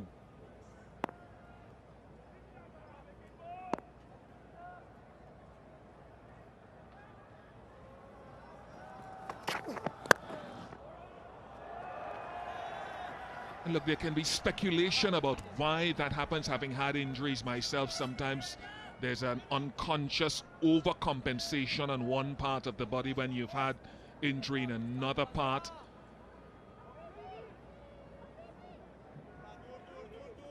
Maybe little technical things in the action unconsciously were tweaked without him knowing. He used to be rapid. You knew he was coming full and straight in the first over, and very few people could do anything about it. He's still a good bowler.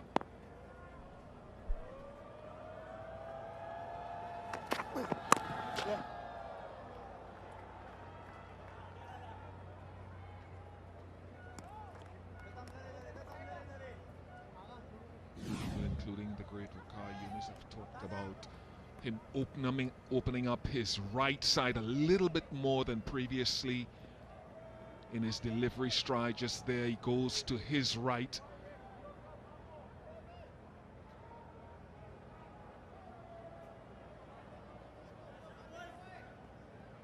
To get up to 150 and beyond quite often initially.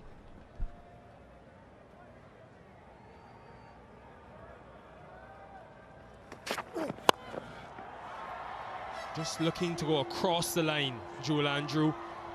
Lucky to get away with that with the deep point in place. 7 for none.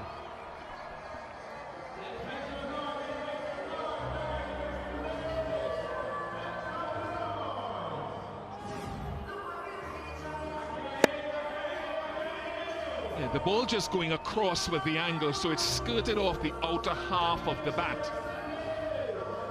haven't seen that ball swing a lot still from Shaheen Afridi yet.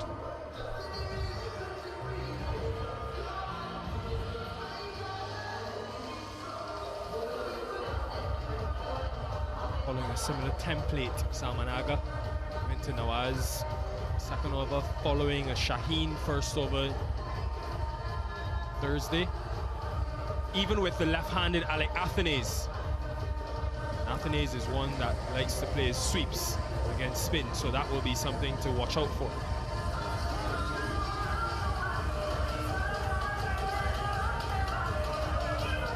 Excellent crowd. Thoroughly enjoyed seeing so many people here in Florida. 6,000 plus in attendance this evening. Pakistan have got their fair share of support, much like the West Indies. And there's a deep mid-wicket and long on for Athenaze.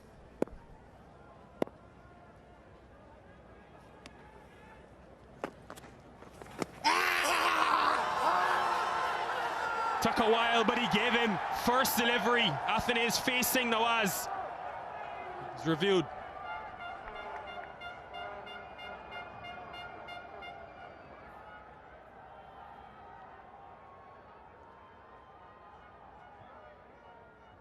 Third umpire to director, we have a player review for Abu Dhabi. The original decision is out. I've checked the bowler's feet. It's a fair delivery. Can you move on to front on, please?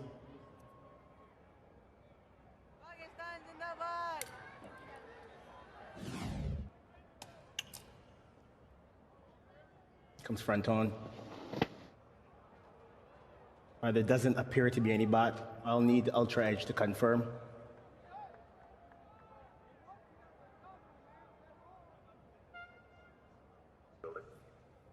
Standing by on Ultra Edge, Dighton.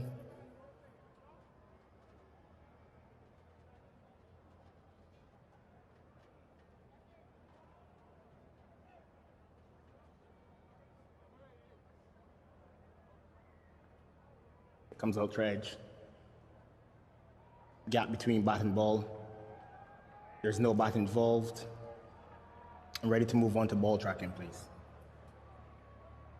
Original decision of out. Pitching outside off. Impact in line. Wickets hitting. Ready to go back on field to Dighton. Dighton, you stay with your original out decision. You're on screen, make your signal. Return is short for Alec Athenaze. Pakistan have got their first. Bold decision to bowl the left arm spinner. It's thus far 2 for Athenaze, 7-4.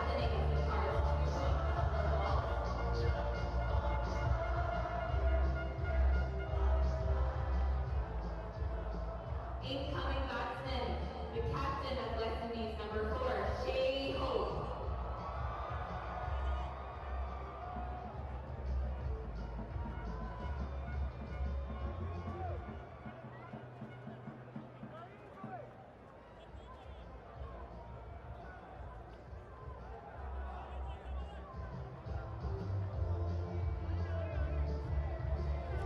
Shea Hope, who something should open the batting for the West Indies. Fluctuates between opening and batting at 3. He's in second over. Yeah, it's gripped in the surface just a little bit. And we talk a lot about matchups all the time, and this will tell us that sometimes you don't have to go with those matchups that we consider what positive matchups. Left arm spinner getting the left-handed batter out.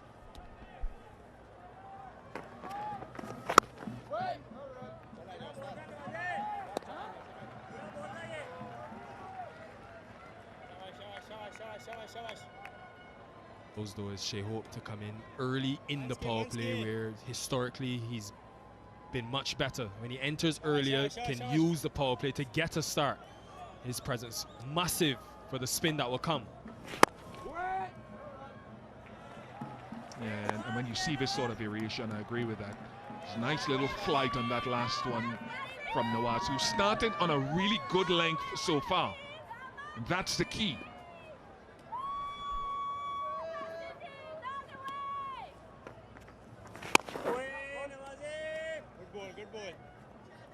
acceleration and pace as well.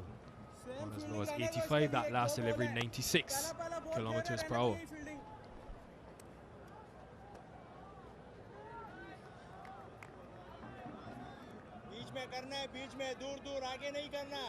A lot of talk about Shadab Khan coming back into the team when he's fit for Nawaz, but think about his 3 wickets yesterday, some success in the Bangladesh series. He's surely staking a claim thus far.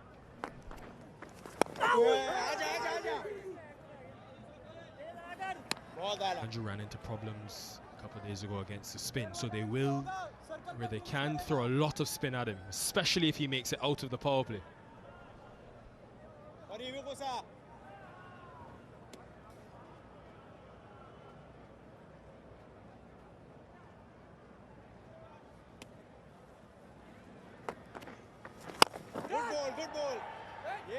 Mid-on does well, Hassan Ali. Very tight from Hassan. Correction, Mohamed Nawaz, 8 for 1. After 2 overs, West Indies are 8 for the loss of 1. West Indies will be relying on their experienced middle order, chasing a smallish total in 134. Hassan Ali back. Had an excellent series in Lahore against Bangladesh, 8 wickets in 3 games. Then was given time off to play it in the Blast in England, did well there. Nice wicket taker in England. 8 in those 8 wickets, 3 were in the power play. He went at just 7 and over in batting friendly conditions.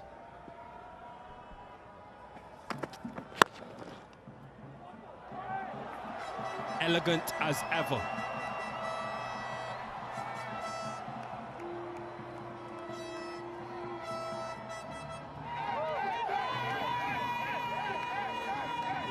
Sense how much hope a West Indies performance gives to fans around the Caribbean and otherwise. Very low risk shot. Hassan Ali might pull his length back slightly.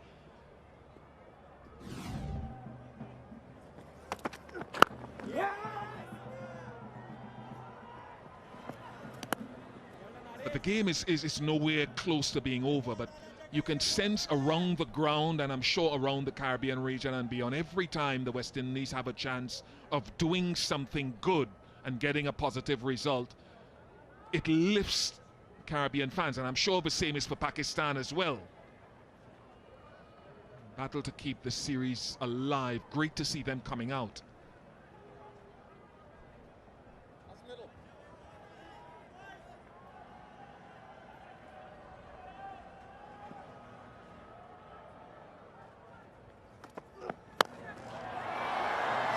His idol at the other end, Shea Hope, will be proud of that stroke. Full presentation of the bat face.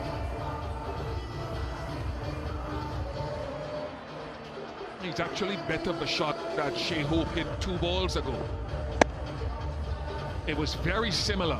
Just the control and the low risk in the shot. Hassan Ali cannot afford to pitch that close to Hope or Joel Andrew.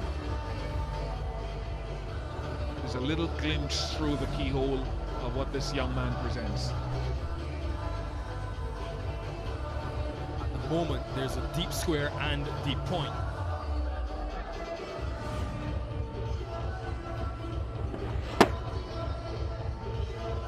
The length, we talked about the length with Shamar Joseph bowling. We talked about it with Jason Holder. Hassan Ali short and through the crease as well. No big leap, so he has to be able to hit his good length or short of a good length. Sometimes he'll bowl a little cutter, length inside the off stump, and see what it does. Yeah. How often do we see Shaheen bowling 2 up front? These consecutive overs, I wonder, with the lack of swing, if Samanaga thinks, let me get my other options in, and maybe Shaheen returns for 1 later on in the power play.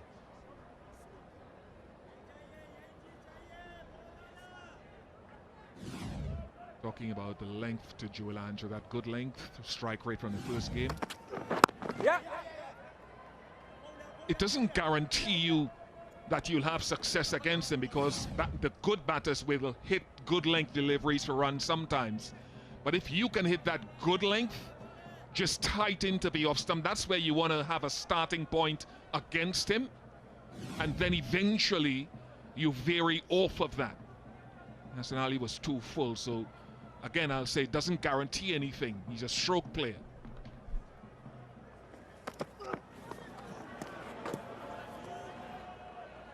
Just stayed a touch low. 21 for 1.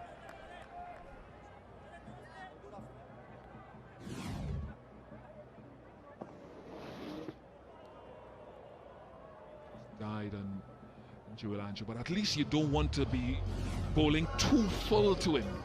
Short of a good length or back edge of a good length.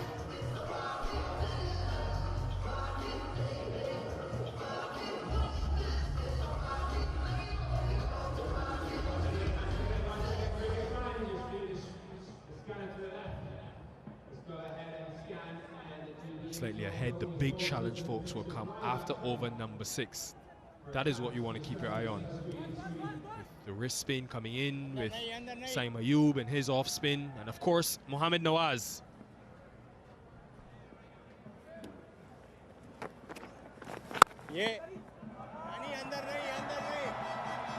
Sound off the bat when Shai Hope makes contact with the middle of the bat.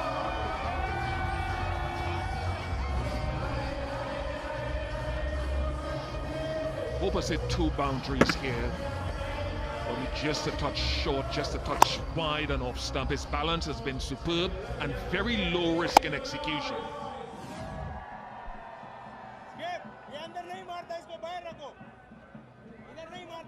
The line has to be a touch straight and maybe only fractionally fuller.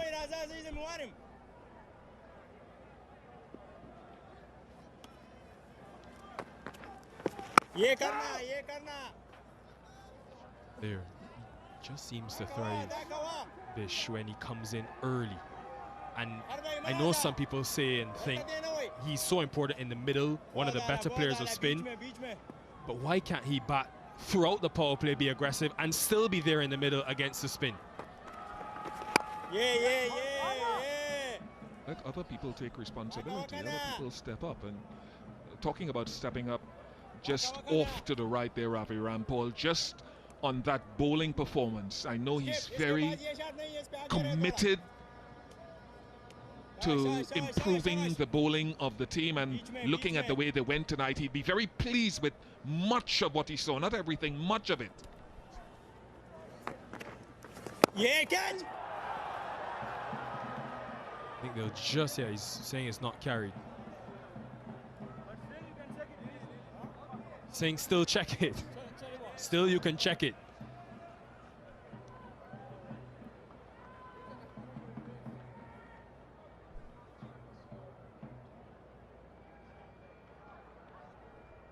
Waz said he didn't think it carried initially, and they will go to Leslie Reefer.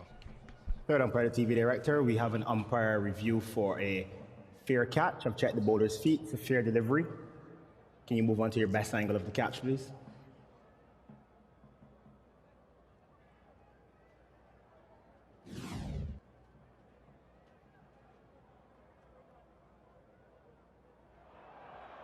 Just take it back. Just take it back. Forward, forward. Yeah, ball is on the ground there.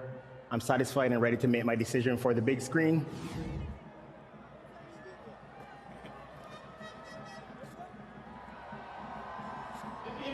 Confirmation. More smiling.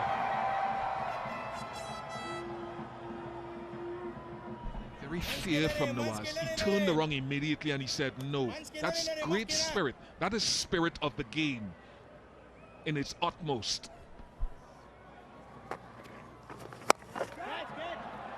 Not been comfortable against spin. Doesn't have him then, he's got him now. A second goes down for the West Indies. Nawaz again.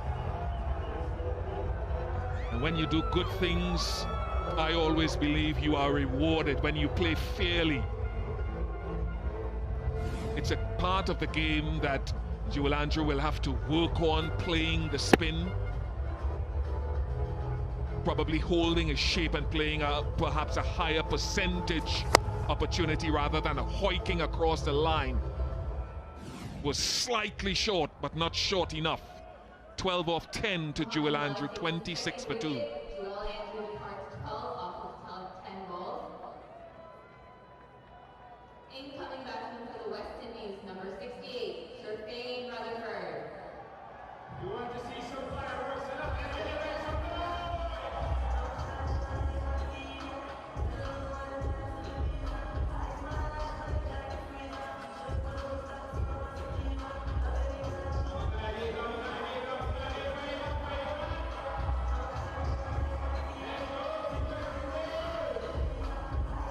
Sherfane Rutherford still searching for his best in the T20 format. When we've seen him come in at 3 in the past, so this is similar. Even though he's batting at 4, he's in early. But the Nawaz, who started well again, 2 for 6, not letting the team down. Bowling those important power play overs like Akil Hussain does.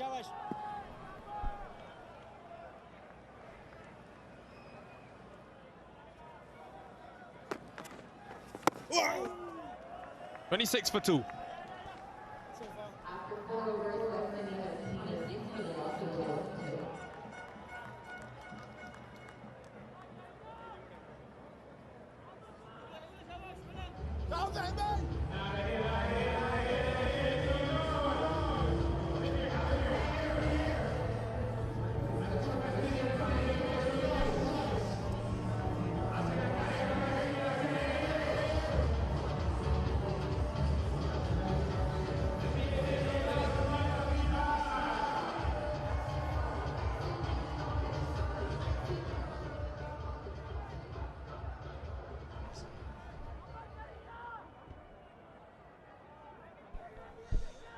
Right, already 2 down.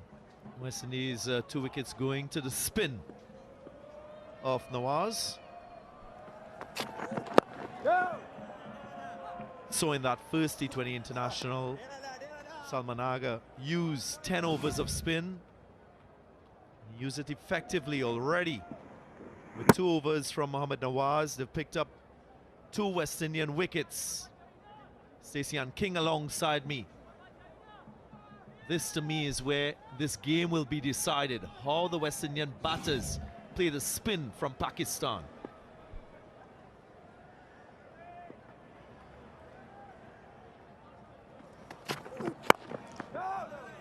Yeah, agreed fully.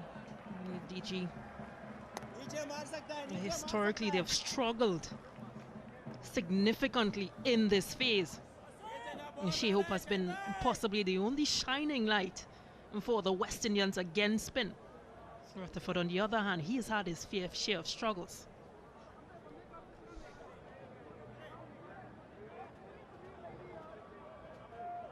I think the important factor will be how do they get out of this power play phase and continue.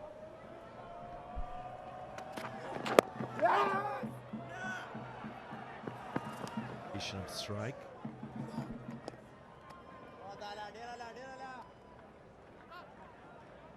Rutherford averages just 4 in T20 eyes this year against spin. And we've seen what Pakistan produced. That middle phase in the previous game, 5 wickets, 43 runs and 8 overs of spin. So the challenge for West Indies, how do they come out of this power play and how do they carry on?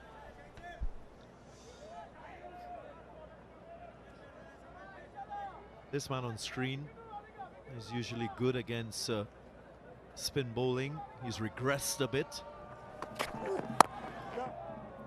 And so too Roston Chase.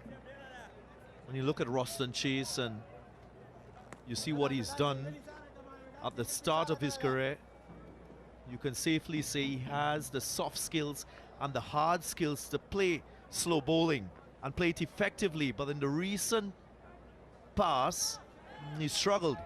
So that's a worry and concern for the West Indians. You have Chase, you have Sherfane Rutherford, who's struggling to play that style of bowler. There's no Shimron Hetmire, no Rovman Paul too. So it places a lot more pressure on the shoulders of Shea Hope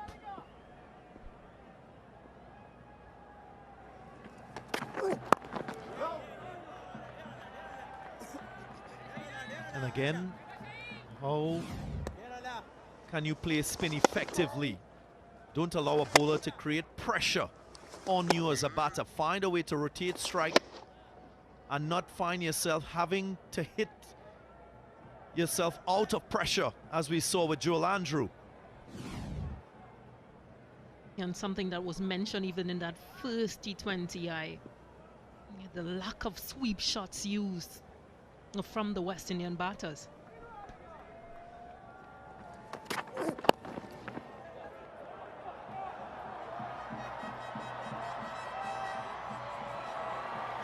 Effort in the field. Sufyan Mukim with the dive. Just 4 from the over after 5, 30 for 2.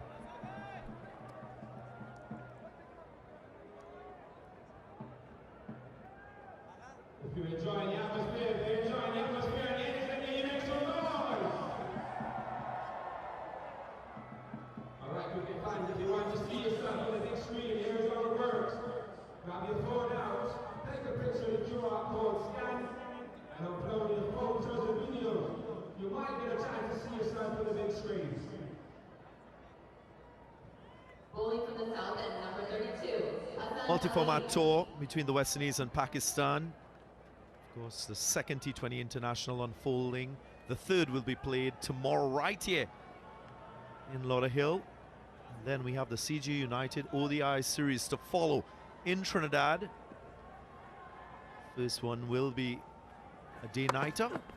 All those 3 ODIs to be played at the Brown Lara Cricket Academy in South Trinidad. And some of the ODI players here too. Of course, Mohammad Rizwan, captain of that ODI team, alongside Baba Azam. Abdullah Shafiq as well in that squad, and so too Naseem Shah. Players who will join members of this T20I team. I think 12 of the players in this T20I squad will move on to the ODIs as well. Here's Hassan Ali. Trying to maintain a very straight line, Stacey Ann King, not allowing Shehub to play through the offside. A very good Yorker length delivery and pace on as well, 140 clicks. So no room at all for Shehub. And the length especially. Yeah, much fuller.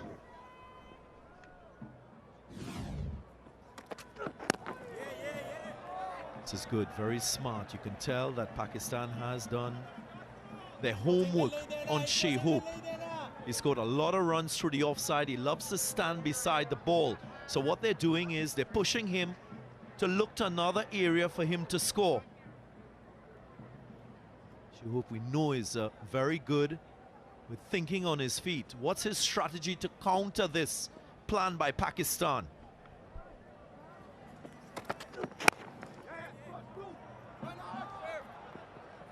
Single to diffuse the situation. And this has been good from Hassan Ali. Didn't feature in that first T20I, so making his way in for this second match. 15 from his 1.4 overs so far, but a wealth of experience.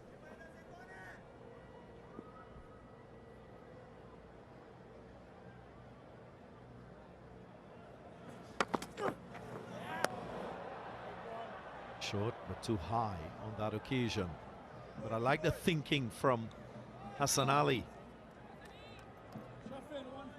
Just trying to be unpredictable against this West Indian batting pair. He's a skitty customer, quite deceptive with his pace.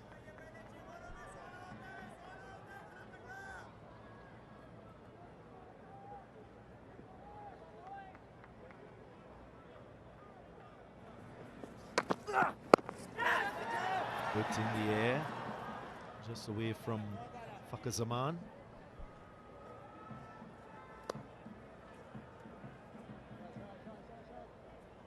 Remember, Pakistan only mustered 24 in the first 6, so this West Indian pair, of course, being challenged the diligence of the Pakistan bowlers, maybe to the conditions. Pitch been used second time around, so there will be that lowering of bounce, slowing of speed. But a tidy over from Pakistan. End of the power play, the West Indies 34 for 2.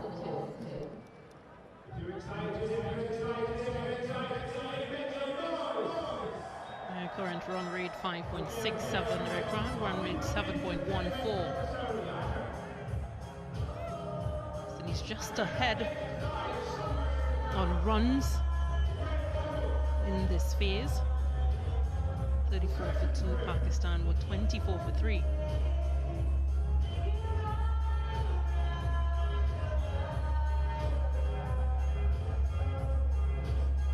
A win for the West Indies in this first phase of the run chase, ahead in terms of runs and less in terms of wickets lost. Target 134, that required rate just over 7s now. And straight away, as we saw in that first game, spin in the middle phase of the innings. Sufyan Mukim, left arm wrist spinner. He got 1 wicket in that first game, that of Romario Shepherd. That spun into the right-hander. Here he goes.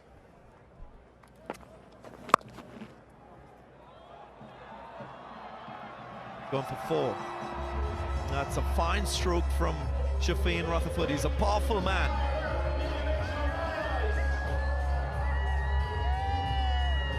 It's excellent from Shafeen Rutherford. Yeah, his hands quickly through that delivery. The fielder had no chance.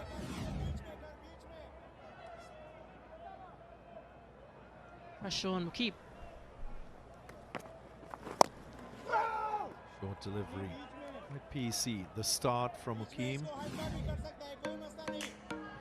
Power play was quiet. A couple wickets fell. The first was Alec Atenez, one of the 2 changes the West Indies team in this game. Landrew was looking really good before he miscued one. Shaheen Shah Afridi taking the catch.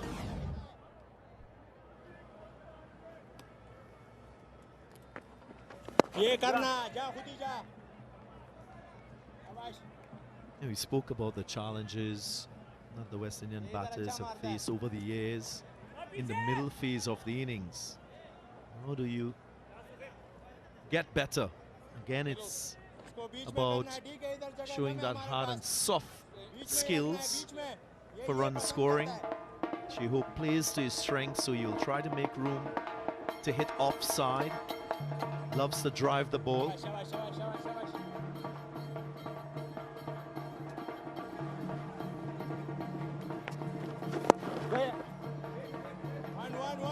What he'll also need to do is, of course, read the variations from Mukeem.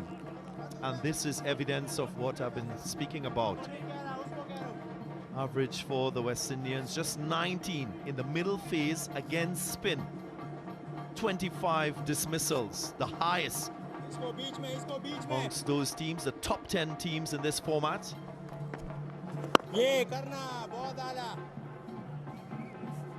It speaks to an area that Darren Sammy and the think tank will have to improve. I don't think it's a matter of capacity. I think it's decision making at times.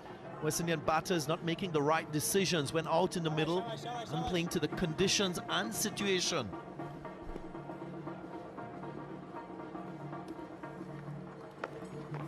There's a long on there. Hope not reading it, going across the line. So 7 from his first over. Mukeem, 41 for 2.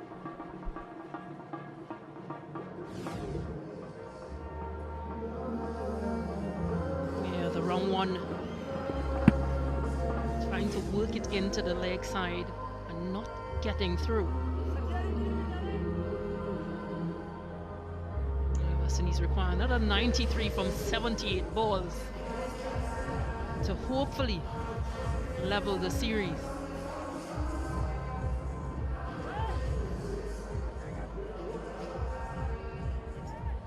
.93 from 78 balls. Looks an easy equation, but Pakistan will throw everything at the West Indians. Expect a lot of spin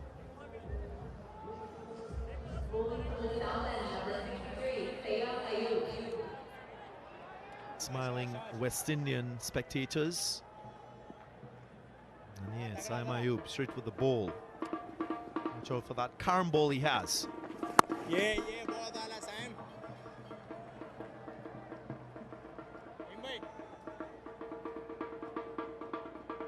Ball dala.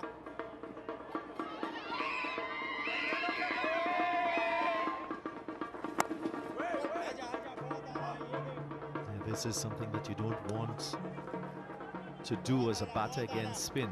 Absorb dot deliveries early in the over, puts pressure on you.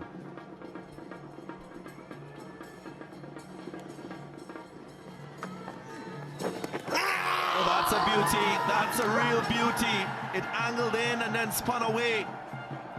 And he gets the support of the umpire, Denton Butler. Was it going on to hit the stumps? The review taken. Third umpire, the TV director, we have a player review for LBW. The original decision is out. I've checked the bowler's feet. It's a fair delivery. Can you move on to front on, please?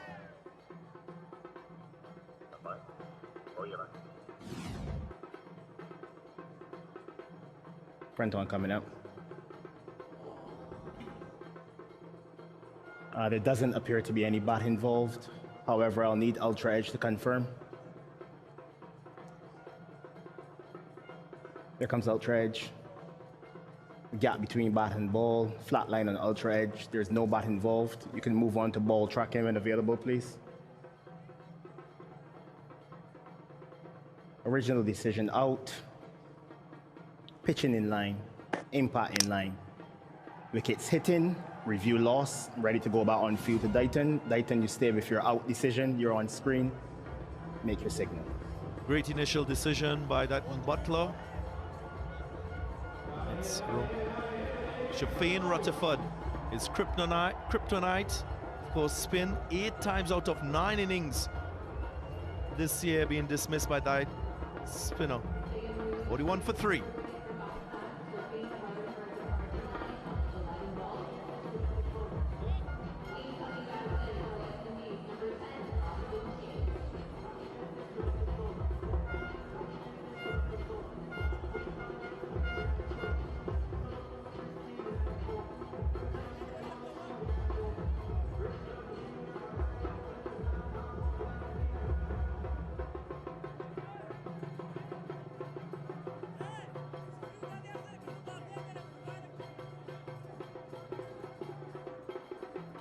Royston Chase joining his skipper. What can he produce? They need a partnership desperately.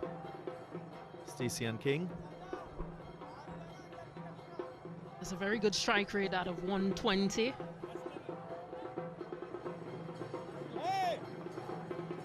They need that and much more.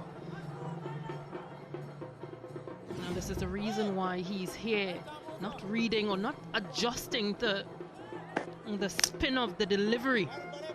And for the second time in successive games, Ayub has gotten his man.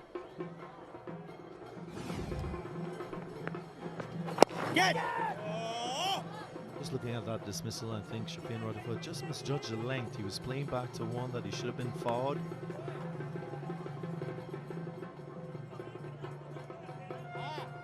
So game on. Pakistan turning the screws with spin,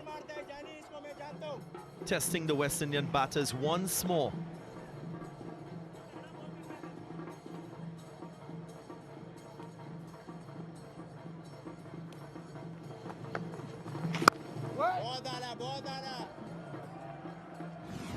He mentioned Stacey and King. Rutherford falling to Ayub. That was in the first game, miscuing one, being caught on the boundary line. And this comprehensively beaten. Turn accuracy from the spinner. Here's that carom ball too. Gripping, producing another dot. So a wicket and just 1 run from the over. 42 for 3.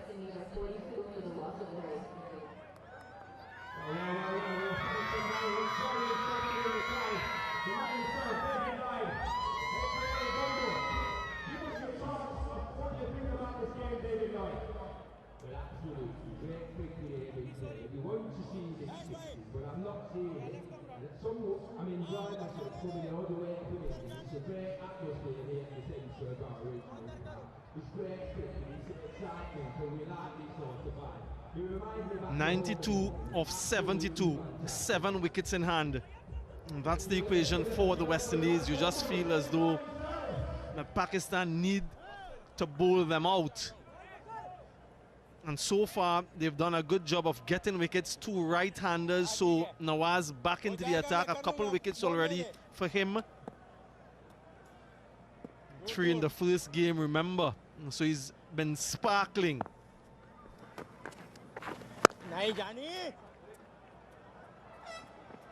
That's well placed. Will get at least a couple. Hello, Bazid, how do you see things currently? It's all about how West Indies handle spin. These two players, Chase and Hope, better players of spin. Need to build a partnership where they have the organization to get off strike and also the ability to get a boundary every other over.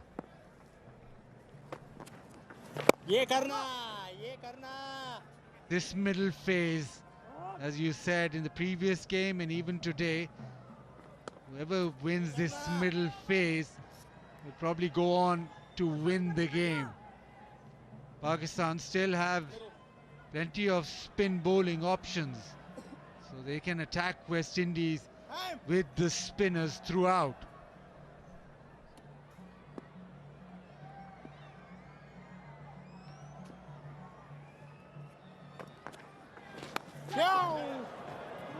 He's bowling with good pace on this particular surface, not too fast. He bowls quickly, that edge would have gone for 4. So he understands that on this surface he can afford to be a little bit slower to get that purchase. First ball of his spell tonight, picked up the wicket of the left-hander, Alec Athenez, and then he got Joel Andrew.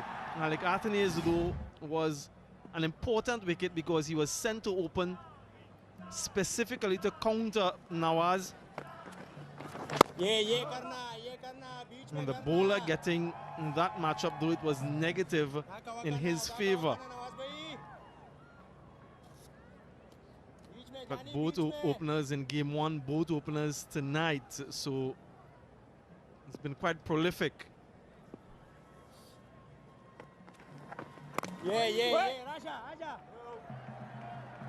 Azad, you've been enjoying the local cuisine here, haven't you? Samosas, pakoras, papri. That's just pure sugar.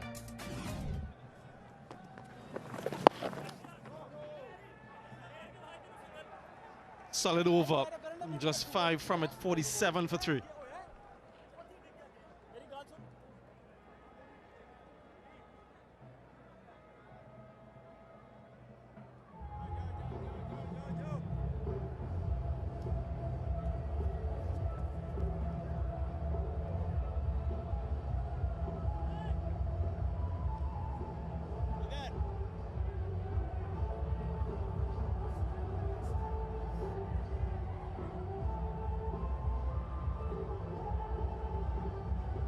Dip in the worm, that yellow worm of West Indies. It was through the middle that Pakistan were good again.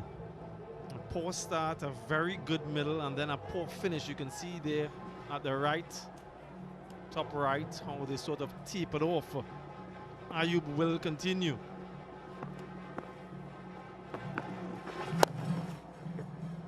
Was a high percentage of that carom ball against the right-handers, doesn't he, Baz? Yeah, likes the ball going away from either batter, left-hander. He'll go to the off-spinner. But it'll be interesting on this pitch that the finger spinners have been very effective. Maybe because they're more accurate, maybe because there's turn in the surface.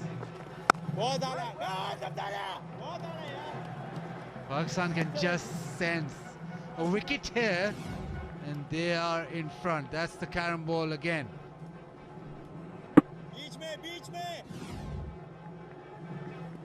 Yeah, and they'll expect that that's the type of delivery that will be prevalent against them. All of them in the over. There isn't a short mid-wicket. at the very least, they can knock him around. Shea Hope 20 from 28. Look at that. You're seeing a lot of the ball and then the flick of the finger.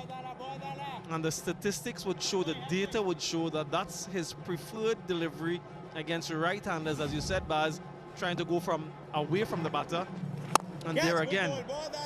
So essentially you play him like a left-hand orthodox bowler, open up, maybe look to go through the offside or just knock him through that onside for a single.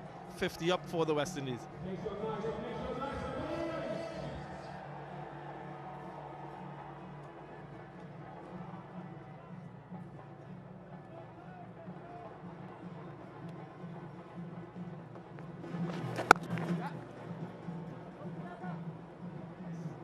Couple overs have been quite quiet, and usually there is a high correlation between quiet overs and wickets falling. West Indies just need to maintain their composure. That required rate still within their grasp, and lots of experience from Hope and Chase. Red ball captain, white ball captain out in the middle. That's in there.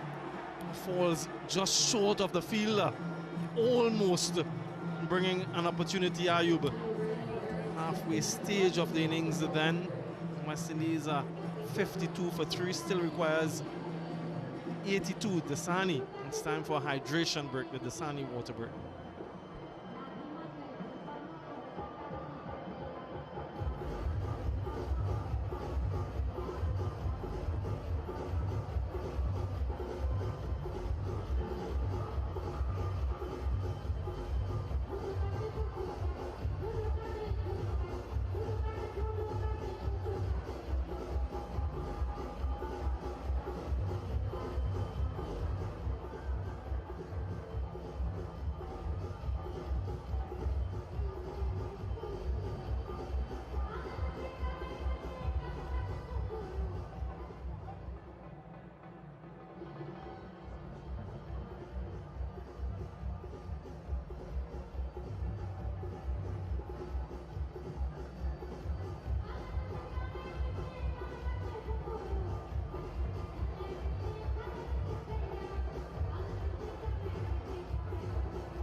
Oh no, you got time. West Indies at the halfway stage. They need a win, folks. Series is on the line, 52 for 3. And Captain Shea Hope is still there. They'll be hoping he can get them through. I'm in chaos. Guys, I am in the stands where this is pure rhythm, pure energy. Hold on. Let me get to the front. Why would you ever want to be in the commentary box when you could just be out here? Hold on. Let me just jump a little bit. Listen, what you're hearing now is the Tassa drum. It originated in northern India and it's come to Guyana, Trinidad, Suriname, places like that. I'm going to give you guys a lesson into what these things are, but I want to dance a little bit first. Hold on. Hey. All right, that's enough. Hold on. All right. Look at this guy. Where is he? That's Michael Jackson. A Guyanese Michael Jackson. Lovely. Listen, guys. Woo! The pressure here is more than out there. I've got my brother here, the leader of the group. Tell me about the different elements of the Tassa drum. I see different drums. What's going on here? So first of all, I'm the leader and the owner of Natural Vibes Tassa Drummers. This right here is the bass drum. This right here is the tassa, and that's the jal.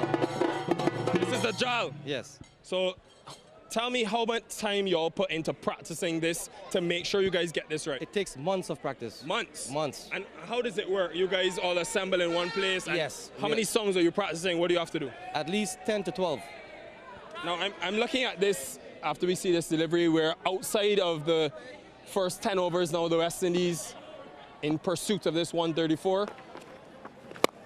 Now, I'm looking at y'all's instruments, right? I think about drums. They're very hard structures. These seem quite soft. What is this? This is fiberglass. Fiberglass? Yes, and this is just regular tape. You know, we put a little cloth in the handle and, you know, that's how we do it, you know? And it'll be the same for all the different types of all drums? The drums, yes. Nice. Yes. Now, tell me what makes you guys happiest about playing these instruments? It's our culture. West Indies is our team, and we will be here till the end for them. You guys are in Florida, and this is a big West Indian thing. Do you think this helps bring the diaspora closer to home? Yes, it does, 100%. 100%. Wicket, wicket. So, Sheho, captain, departs. Is that man Nawaz again with his left arm spin, trying to go into out was Sheho. Inside half of the bat has gone quickly back to the bowler, but Nawaz with his third wicket. And another important strike. The ball didn't turn, so they just gone on with the arm. Disappointed captain, but a huge wicket in the context of the game. Shehope 21, 53 for 4.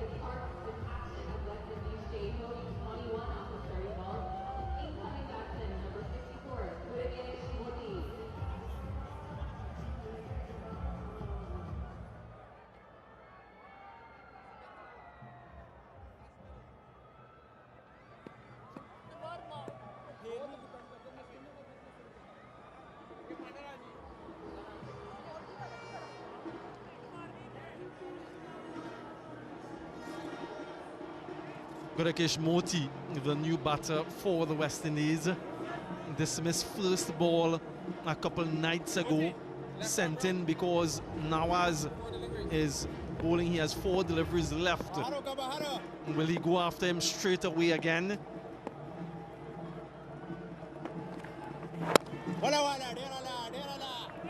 This man has been on fire. 3 wickets in game 1, 3 wickets already here.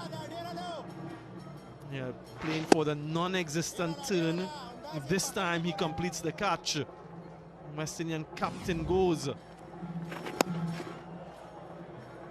Faster one.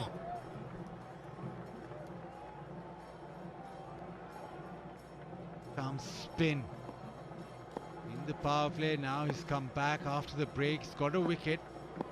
Just one of his first 4 deliveries. Drag into long on, a little bit of a misfield, but just a single. So not just about the wicket, it's also the economy that he's bowling at.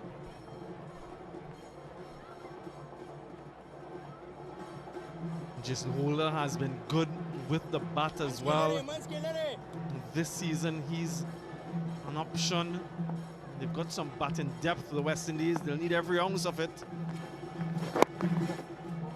Just like that. There's acreage of vacant room there. Should be a single every delivery. 55 for 4.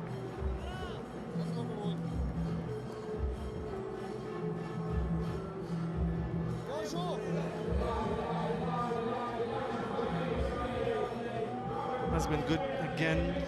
3 for 23. 3 for 14. His second best figures in T20 eyes. That's 6 wickets for 37 runs, if my maths is correct, for Mohammad Nawaz.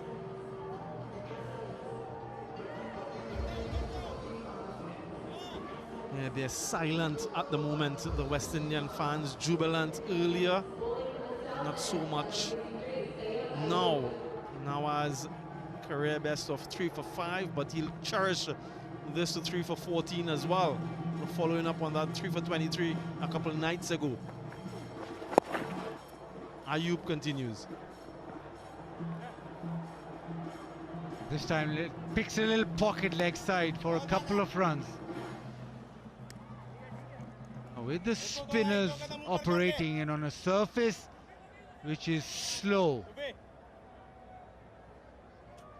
run making is slightly easier square of the wicket, but the reluctance to play the sweep shot. Maybe that's a little tactic that West Indies couldn't look at going forward, especially against the spinners. Yeah, that's been a discussion for over 2 decades now. Baz, West Indian batters against spinners, strike rotation, and how they can maneuver the spinners through, as you mentioned there, the sweeps, reverse sweeps, use of their feet down the track. And whenever they're confronted with situations like this, where there's a little bit of an assistance for the spinners, their default option is to go for sixes or fours or dot deliveries. And that was smart from Moti. Another couple. That's an option. Just as viable.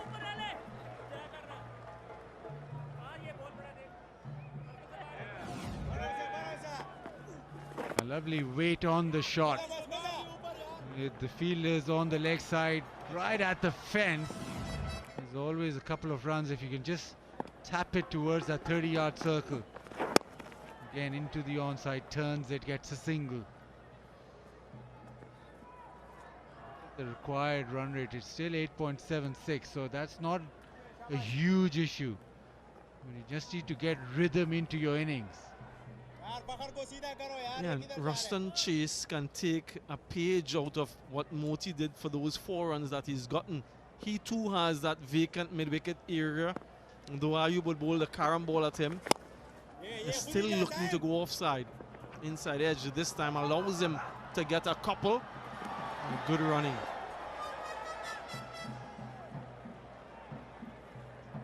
That throw, if that had been on the stumps, might have been different. Yep, win predictor. Sitting on the fence.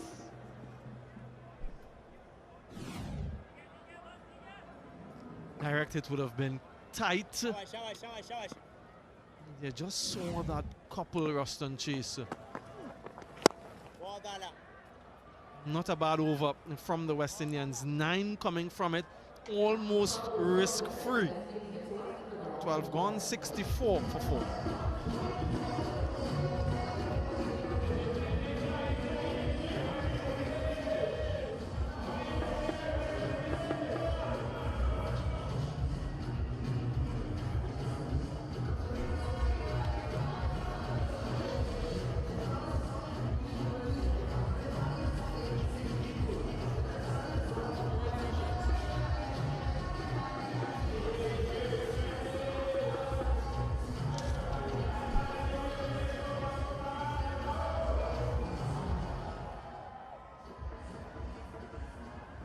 .64 for 4, the lowest score successfully defended in the T20I. Here's 120 by New Zealand.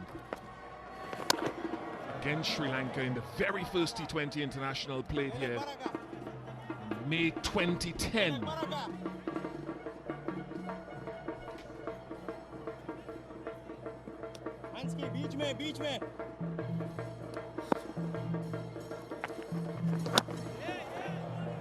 More problems, this Yan King. Back into the attack. Yeah, they really have struggled, West Indian batters.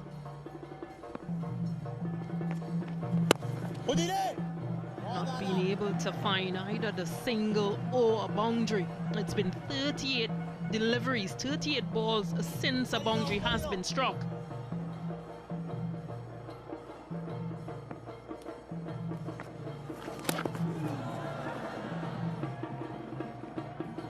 That required run rate 9.55.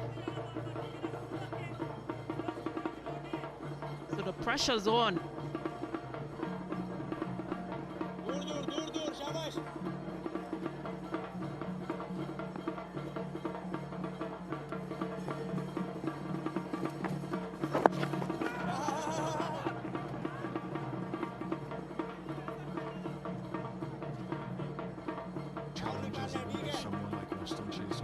this reputation of playing spin. Historically, the challenge for West Indian batters and batters in this format against guys who can turn the ball in either direction is first picking and then finding out whether it is in a hitting zone. So guys who've been able to deviate both ways have been so good in this form of the game. Need to score, but also pick the variation.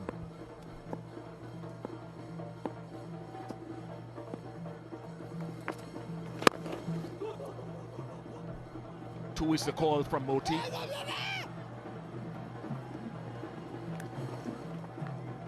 Just 3 of the over, 67 for 4.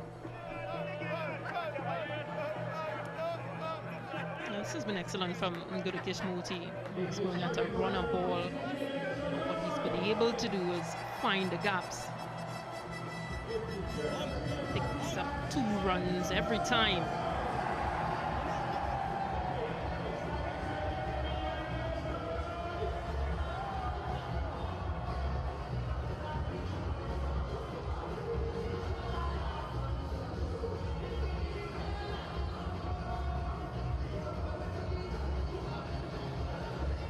Three for 2 so far in the middle overs, the middle phase, over 7 to 15.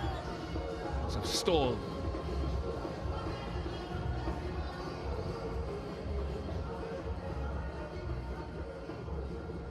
Saim Ayub again for his final over.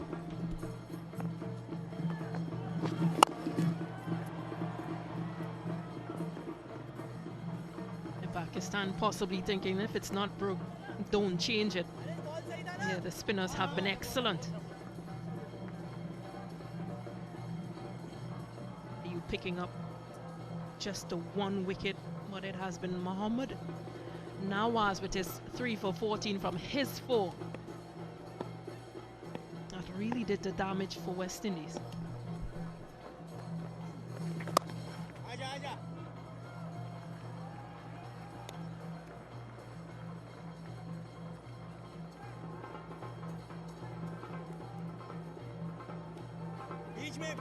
Side very vacant. I don't think that Ayub intends to give him anything too straight.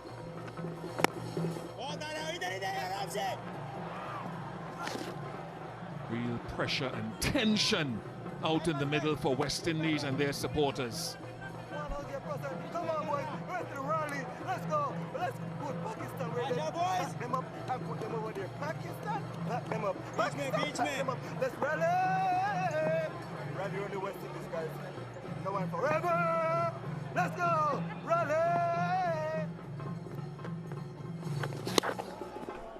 I think the West Indian batters need some of that energy.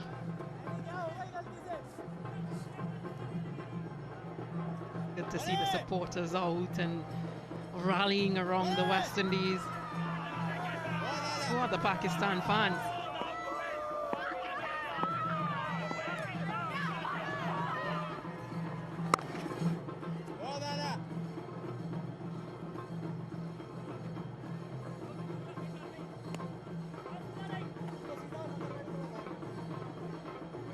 And we're just climbing over 10 at this point. Boundaries have really been eased up. There hasn't been a boundary since 45 balls.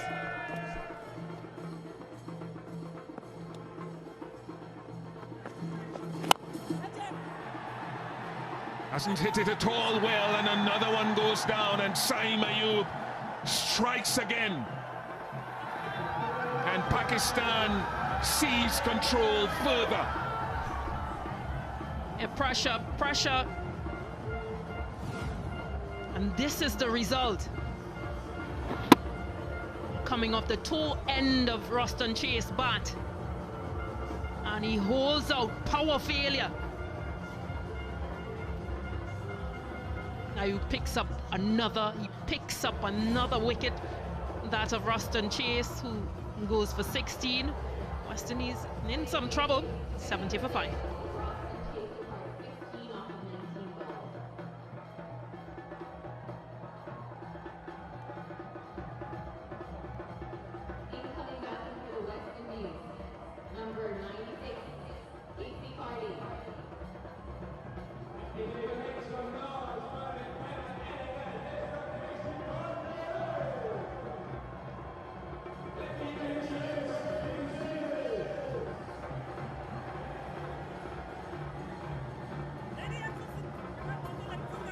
Casey Carty now joining Gudakesh Moti, and it was the carom ball again, and that's what Saim Ayub has done very well. He will bowl the off spinner to the left-handed batter and the carom ball mostly to the right-handed batter, looking to take the ball away from their eye line. So he is matching up in his own bowling spell against the type of batter that comes to him, and that was the carom ball.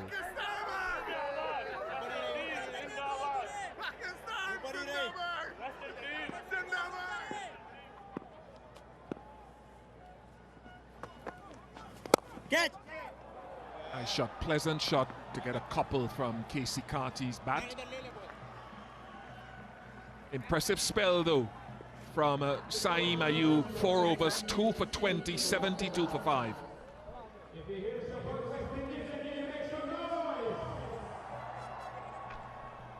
Yeah, the spinners have been exceptional. They've picked up all the wickets. The openers, Rutherford, Chase, and Shea Hope.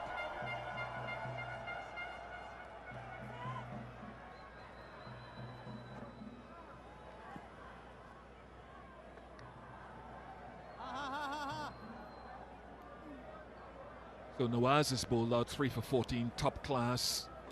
Ayub bowled out. Sufyan with a couple of overs left. And he'll be looking for more wickets as well, not just economy. And then it's up to Salman Ali Agha to determine Shaheen Afridi, maybe Hassan Ali. Middle. Left arm over. 12 balls off spin.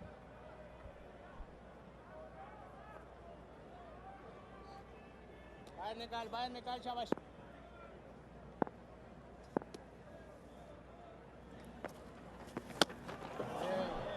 Yeah, when you look at that mini bowling that we previously saw, the pacers have been the ones going for runs, almost a runner ball. So it's really the spinners who's pegged things back. Aja, time na le, aja. Hassan talking to Salman Ali Agha, the captain, a little bit earlier, probably going through some of their strategies. Drinks breaks are probably structuring their bowling depending on what happens. Who comes back when? Jason Holder and Romario Shepherd to come.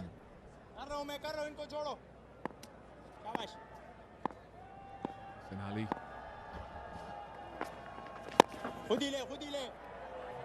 Swinging like a rusty gate at the moment. इधर आते हैं तो और बाहर कर, बाहर ही कर, ढीला नहीं करना.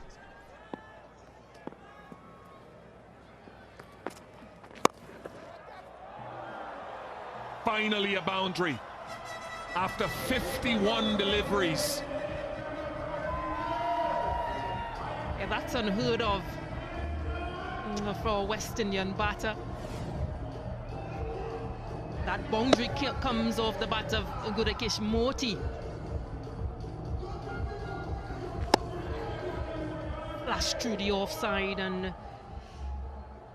51 balls since the boundary was hit prior.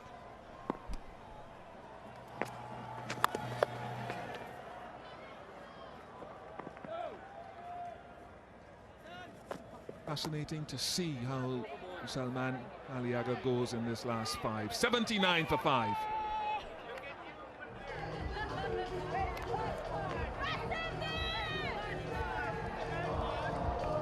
Already 42 dot balls in this West Indian innings, whilst Pakistan faced 51 dot balls. Talk about the boundaries as well, 7 fours and 5 sixes for Pakistan. In these 5 fours and 1 6 so far.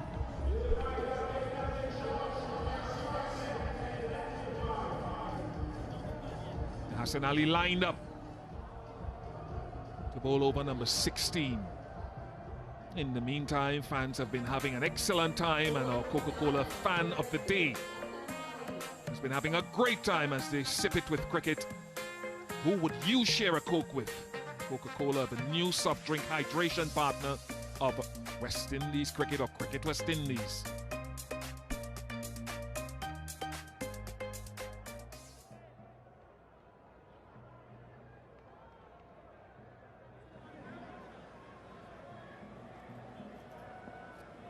Right, Hassan Ali back. 3 deep fielders leg side. A deep third and a sweeper offside. And this is where we'll find out what length he looks to hold.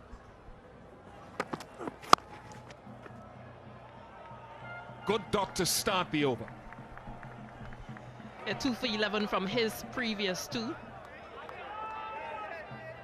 Beg your pardon, 2 for, not for 17.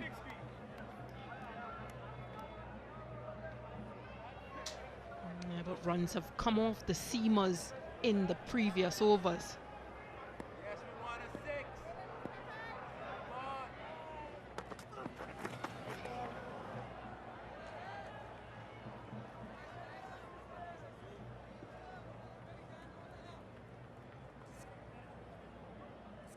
Available to Hassan Ali. Bowls a good slow ball into the pitch. Does he have and trust in his Yorker? When does that? I wonder if they go with Safian for his final over straight away next, with Shepherd and Jason Holder available to come. That is massive. Gudakesh Moti. Second 6 of the innings, and they need more of this. Yeah, what a strike from Gudakesh Moti.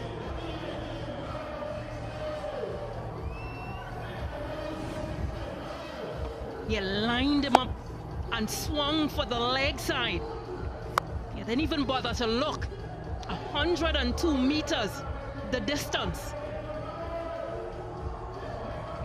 Yeah, excellent, very well. That will do the West Indian score. And very well, it's 48 needed from 28. That pushes Moti on to 19, so pressure on Hassan.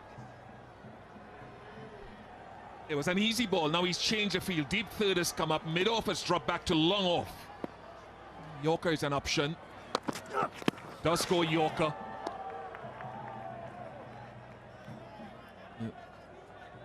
This 6, only time will tell whether it has any significance on the outcome, but the next over from the wrist spinner is also very important to the outcome.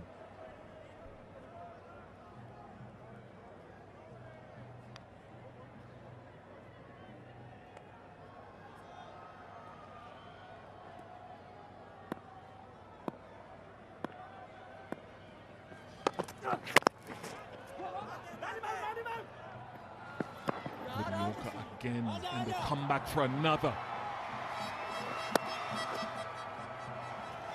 The thing with Hassan Ali is that he'll go Yorker, but he also has the option of going wide Yorker, but he doesn't necessarily have the field set for it to the left-hander.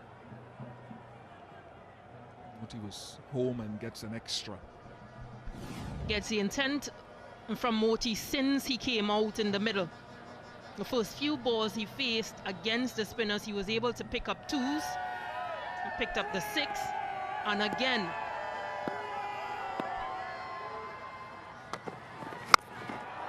He goes again, and he goes big. Necessary 6 again. 2 in the over. Perhaps the biggest of the innings. Definitely the biggest over of the innings. 15 off it.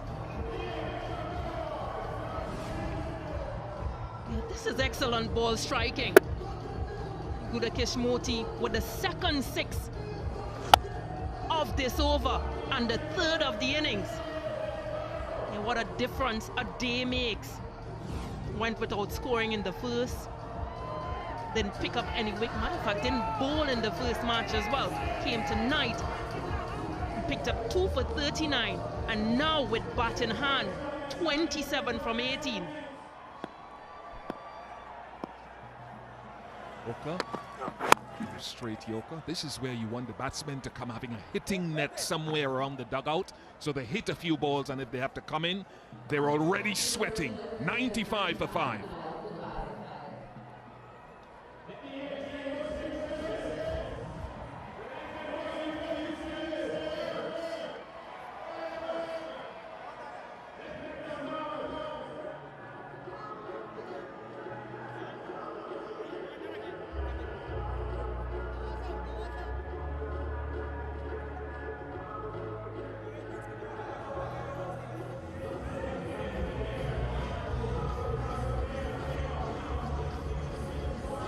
After an attritional middle phase of the innings, we've seen some fireworks from Gurukesh Moti.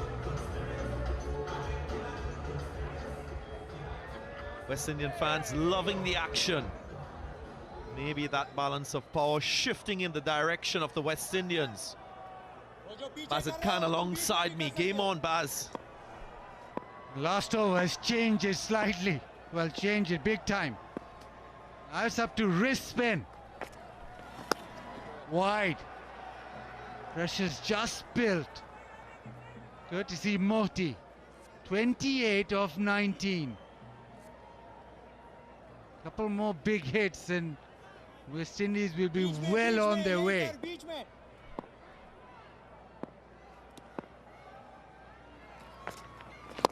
Good ball, good ball. Across the line, going across the line. Is that nifty work by the keeper?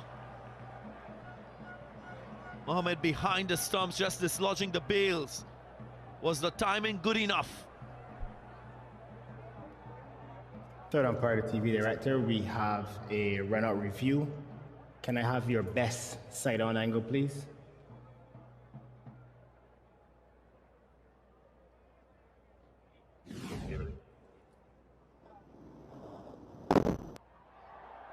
Just take it back, Gavin. Back, forward. Can I have it from the other side, Gav?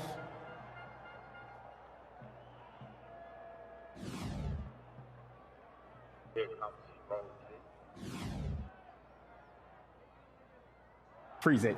Back. Okay. Yes, right there. I'm satisfied and ready to make my decision for the big screen. Not a twist in the tail. Pakistan fights back with a wicket. How about that from Mohammad Haris, the wicket keeper? And the athleticism to dislodge the bails and get rid of the dangerous Gurukesh Moti.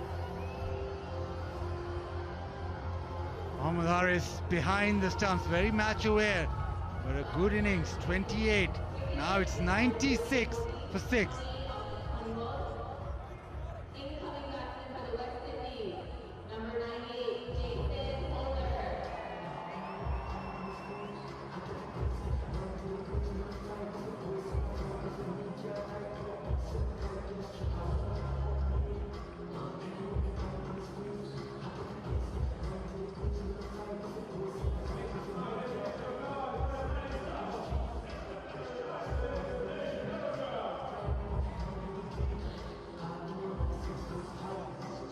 Jason Holder will have good memories of batting at this venue. Both himself and Shamar Joseph put on 54 in that losing effort. 30 of 12 in the last game. And he's here because Gurukesh Moti just lost sighting of the ball. He was searching for a run. Good ball, good ball. Then had to come back in quick time. Not quick enough.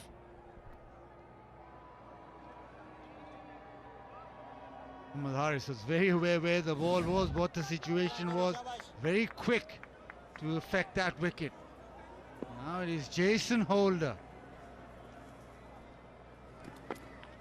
Straight away, big appeal. Maybe going leg side, maybe pitched outside leg. They'll have a think, there's a discussion. Goes upstairs, yes!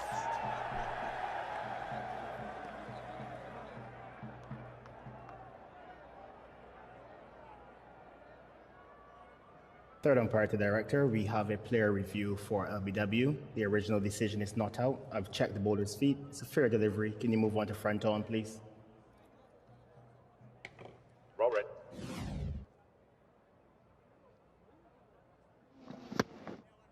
There doesn't appear to be any bat involved.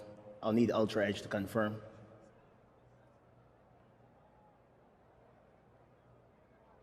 Ultra Edge coming up. Gap between bat and ball, flat line on Ultra Edge. There is no bat involved. Can you move on to ball tracking, please? Original decision not out. Pitching outside leg. I'm ready to go back on field to Gregory. Gregory, you stay with your original not out decision. You are on screen. Make your signal. Salmanaga hesitated before going for the review. It was a wrong decision, Baz. Always looked as if it was outside leg, pitched outside leg, but they know how big a wicket this is. Jason Rolder has been in good form with the bat. There is a slip in place. Harris wants the googly. Dot, back-to-back dot, so despite not creating the wicket-taking opportunity, he's pushing that required rate higher. Pitching outside the line of that leg stump. Oh, no ball. So the drama continues. Free hit now. Can't change the field either. Just waxing lyrical on how good he's been this over. Error. It's fair thought for Jason Holder. He's just given a gift. New to the crease, now he can have a big swing. Get the elevation, so that free hit only costing Pakistan a single. This is it. Very quick work from Harris. Just unaware where the ball had gone for a second. That was all. That's that googly outside off stump. Just 3 runs of his 4 deliveries. Remember, this is the 17th over. Yes! Bottom edge, and the finger goes up, so the pressure paying dividends for Pakistan. Casey Kati struggles once more, and further trouble for the West Indians. Sufyan goes flatter, quicker outside off stump. The googly previous delivery beat Cardi. This time he goes into the pitch. The flipper skids away. That's a good catch. A very good catch from Harris. Staying low. Captain happy. Pakistan suddenly in front of the game. Sufyan Mukim, wonderful over. Party out for 3, 98 for 7. 3 runs off of 5 balls. Incoming batsman for the West Indies.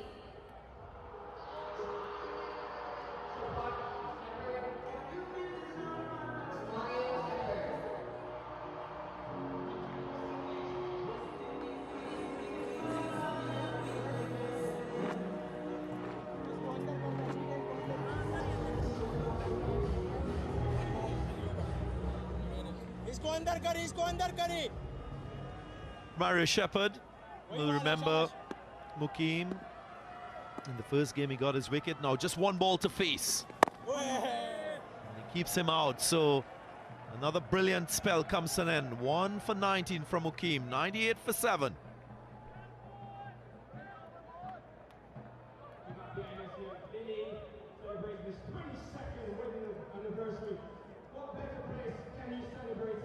So difficult to predict the outcome of this game. Both teams in fierce battle. Gudakesh Moti was at the crease. You felt the West Indians were ahead now. Pakistan firmly in front.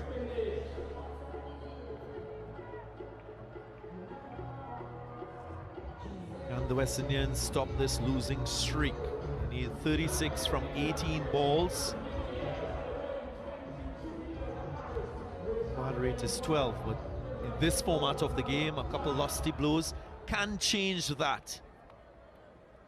And for pace, spin has already done the business for Pakistan. 6 wickets of the 7 going to the spinners. 6 for 53. Nishan Shafridi. Rests through the offside. Jason Holder finds deep point. He can't find the boundary.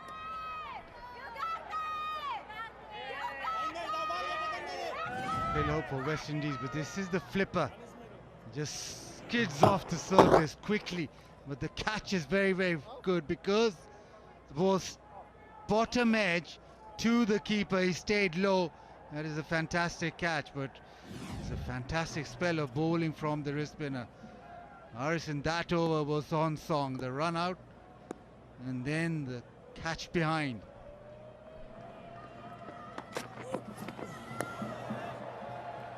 Important dot delivery. Romario Shepherd has to get going. What does he have in store for his team with the bat? He is a match winner at this stage of the innings. Knows he's only going to face pace. Shaheen Shah Afridi after this has another over, and I reckon Hassan Ali with one more over. But West Indies need to find the fence. 3 deep fielders offside, so that line should be outside off from Shaheen Shah Afridi. Enough bat from Shepherd.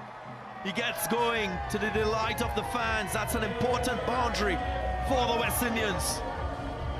That's always the risk with the wide Yorker and third in the circle. Any edge flies through, pace on, and the edge carries it down to third to the fence. Welcome boundary. They need another one this over. 51 from 15. Shepherd. Does he have another boundary in store? 3 legal deliveries remaining in the over. He nails it. Nails that defensive Yorker. Mario Shepherd has no answer for it. Well, he decided outside off stump Yorkers.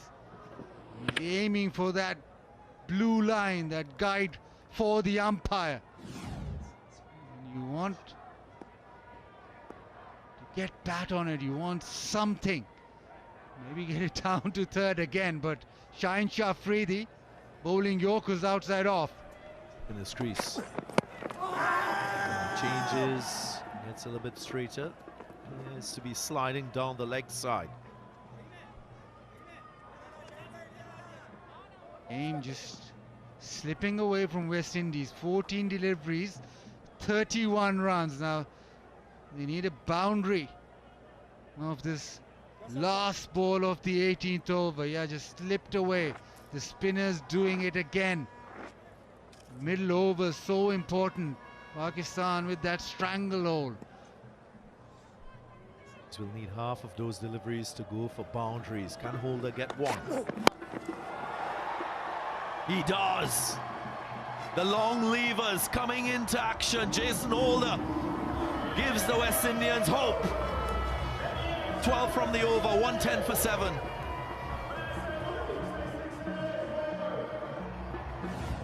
Oh, such a clean striker is Jason Holder, and doesn't get cleaner than that. Opened himself up and thrashed it over square leg. That is fabulous hitting. 89 meters. Just missed his length slightly. Paid the price. 24 of the last 2.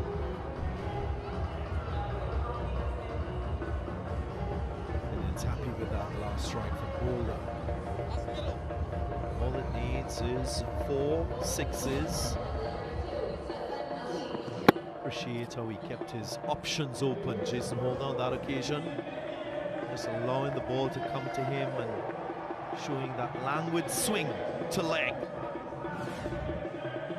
Will Hassan Ali address this, the 19th over, as it can? Sequencing, very important in these 6 deliveries. Here he goes. It was wide, so that is something you don't want to do. You don't want to give the West Indians additional deliveries. I think Pakistan have this plan of trying to bowl outside off and try to hide that with a Yorker outside off stump. Shaheen Shah Afridi tried twice, once against Mario Shepherd and once against Holder coming into the stumps. It's wide, Shepherd goes strong, straight to the fielder, so was in the slot. And with the Yorker, if you miss your length just slightly, the modern batter is so powerful. Now it's up to Holder. Where does he go? Hassan Ali stick to outside off. Or does he come into the stumps? The problem is that there's a short, fine and square leg in the circle. And there's another problem pending. That's a huge problem. A free hit. Well, well, well. This is so disappointing. Hassan Ali just overstepping, he knows it. Putting himself under further pressure. There he goes, free hit. Holder creams it through the offside, great timing. Equally good fielding too, so just a couple runs.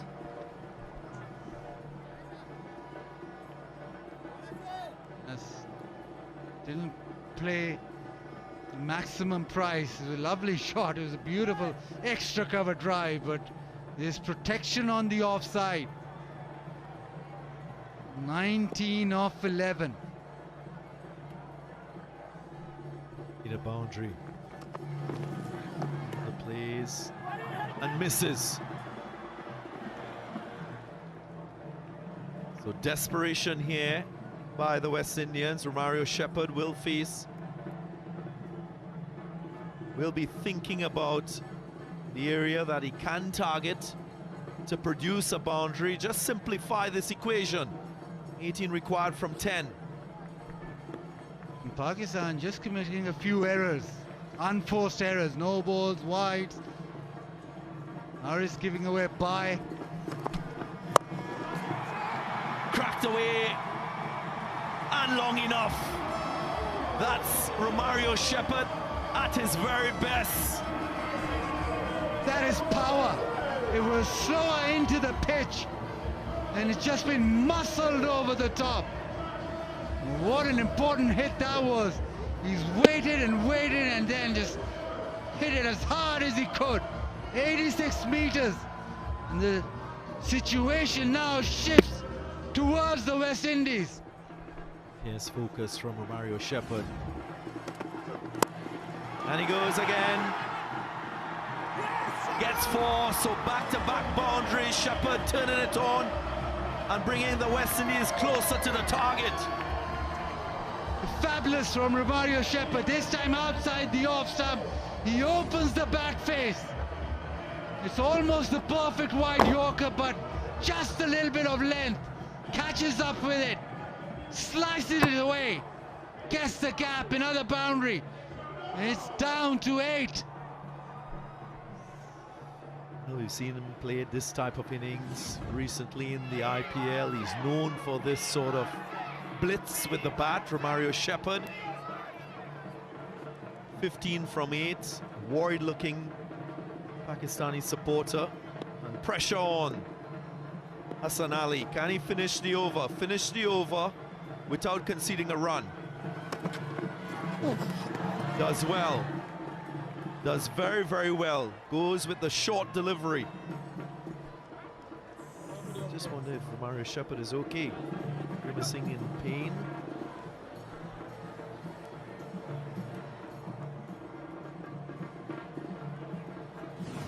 Up. Hopefully he's all right. It's a quick bouncer though. Let's get it off the surface. And his ankle.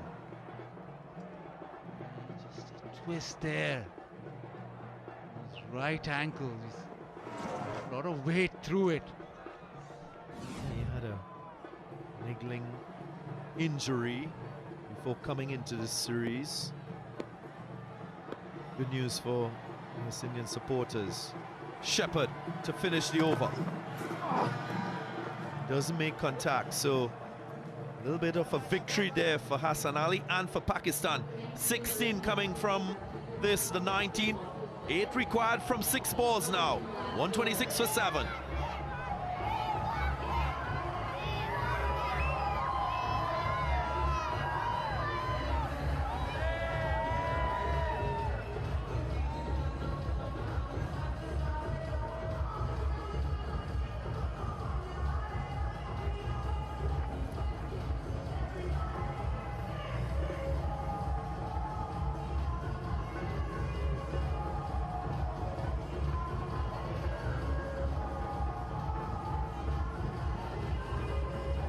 Getting intimate. 8 required from 6. Responsibility now on Shaheen Shah Afridi, who's a top-class performer. Here's first ball off the last. Mulder pinches a single. He might be looking for 2. Has to settle for 1. Now disappointed. It was a full toss outside off, right at the bottom of the bat. Now West Indies requires 7. 6 for a super over. What are you saying, Baz? Been such a close game. No, a little bit more in favor of the West Indians. 7 from 5. Heavy offside field. He goes straight, and that should hit the target. He gets the support of Dighton Butler.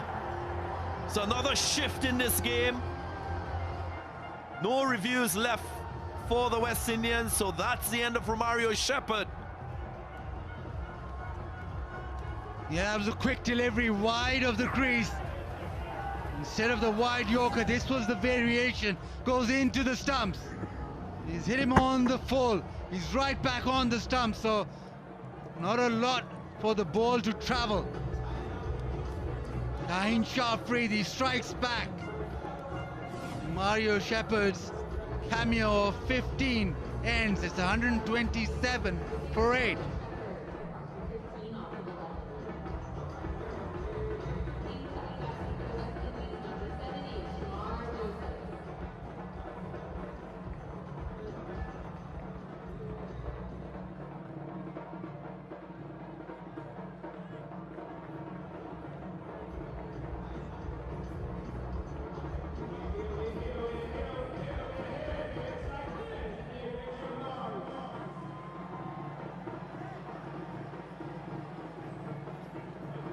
Shepherd might be thinking about his dismissal. Here to raise a query, maybe a little bit of bat on that delivery, but that doesn't matter now. It's up to Shamar Joseph. Can he be a hero tonight for the West Indies? Goes leg side, makes good connection. Importantly, gives the strike to his senior partner in that of Jason Holder. 6 required from 3. 3 deliveries remaining. Yes, 3. Keep calm. That's the angle. It's a huge angle, but he's right back in the crease. So the ball didn't have to travel much. It's a big wicket, but now it's up to this man on screen. Holder versus Shaheen Shah Afridi. What has he got?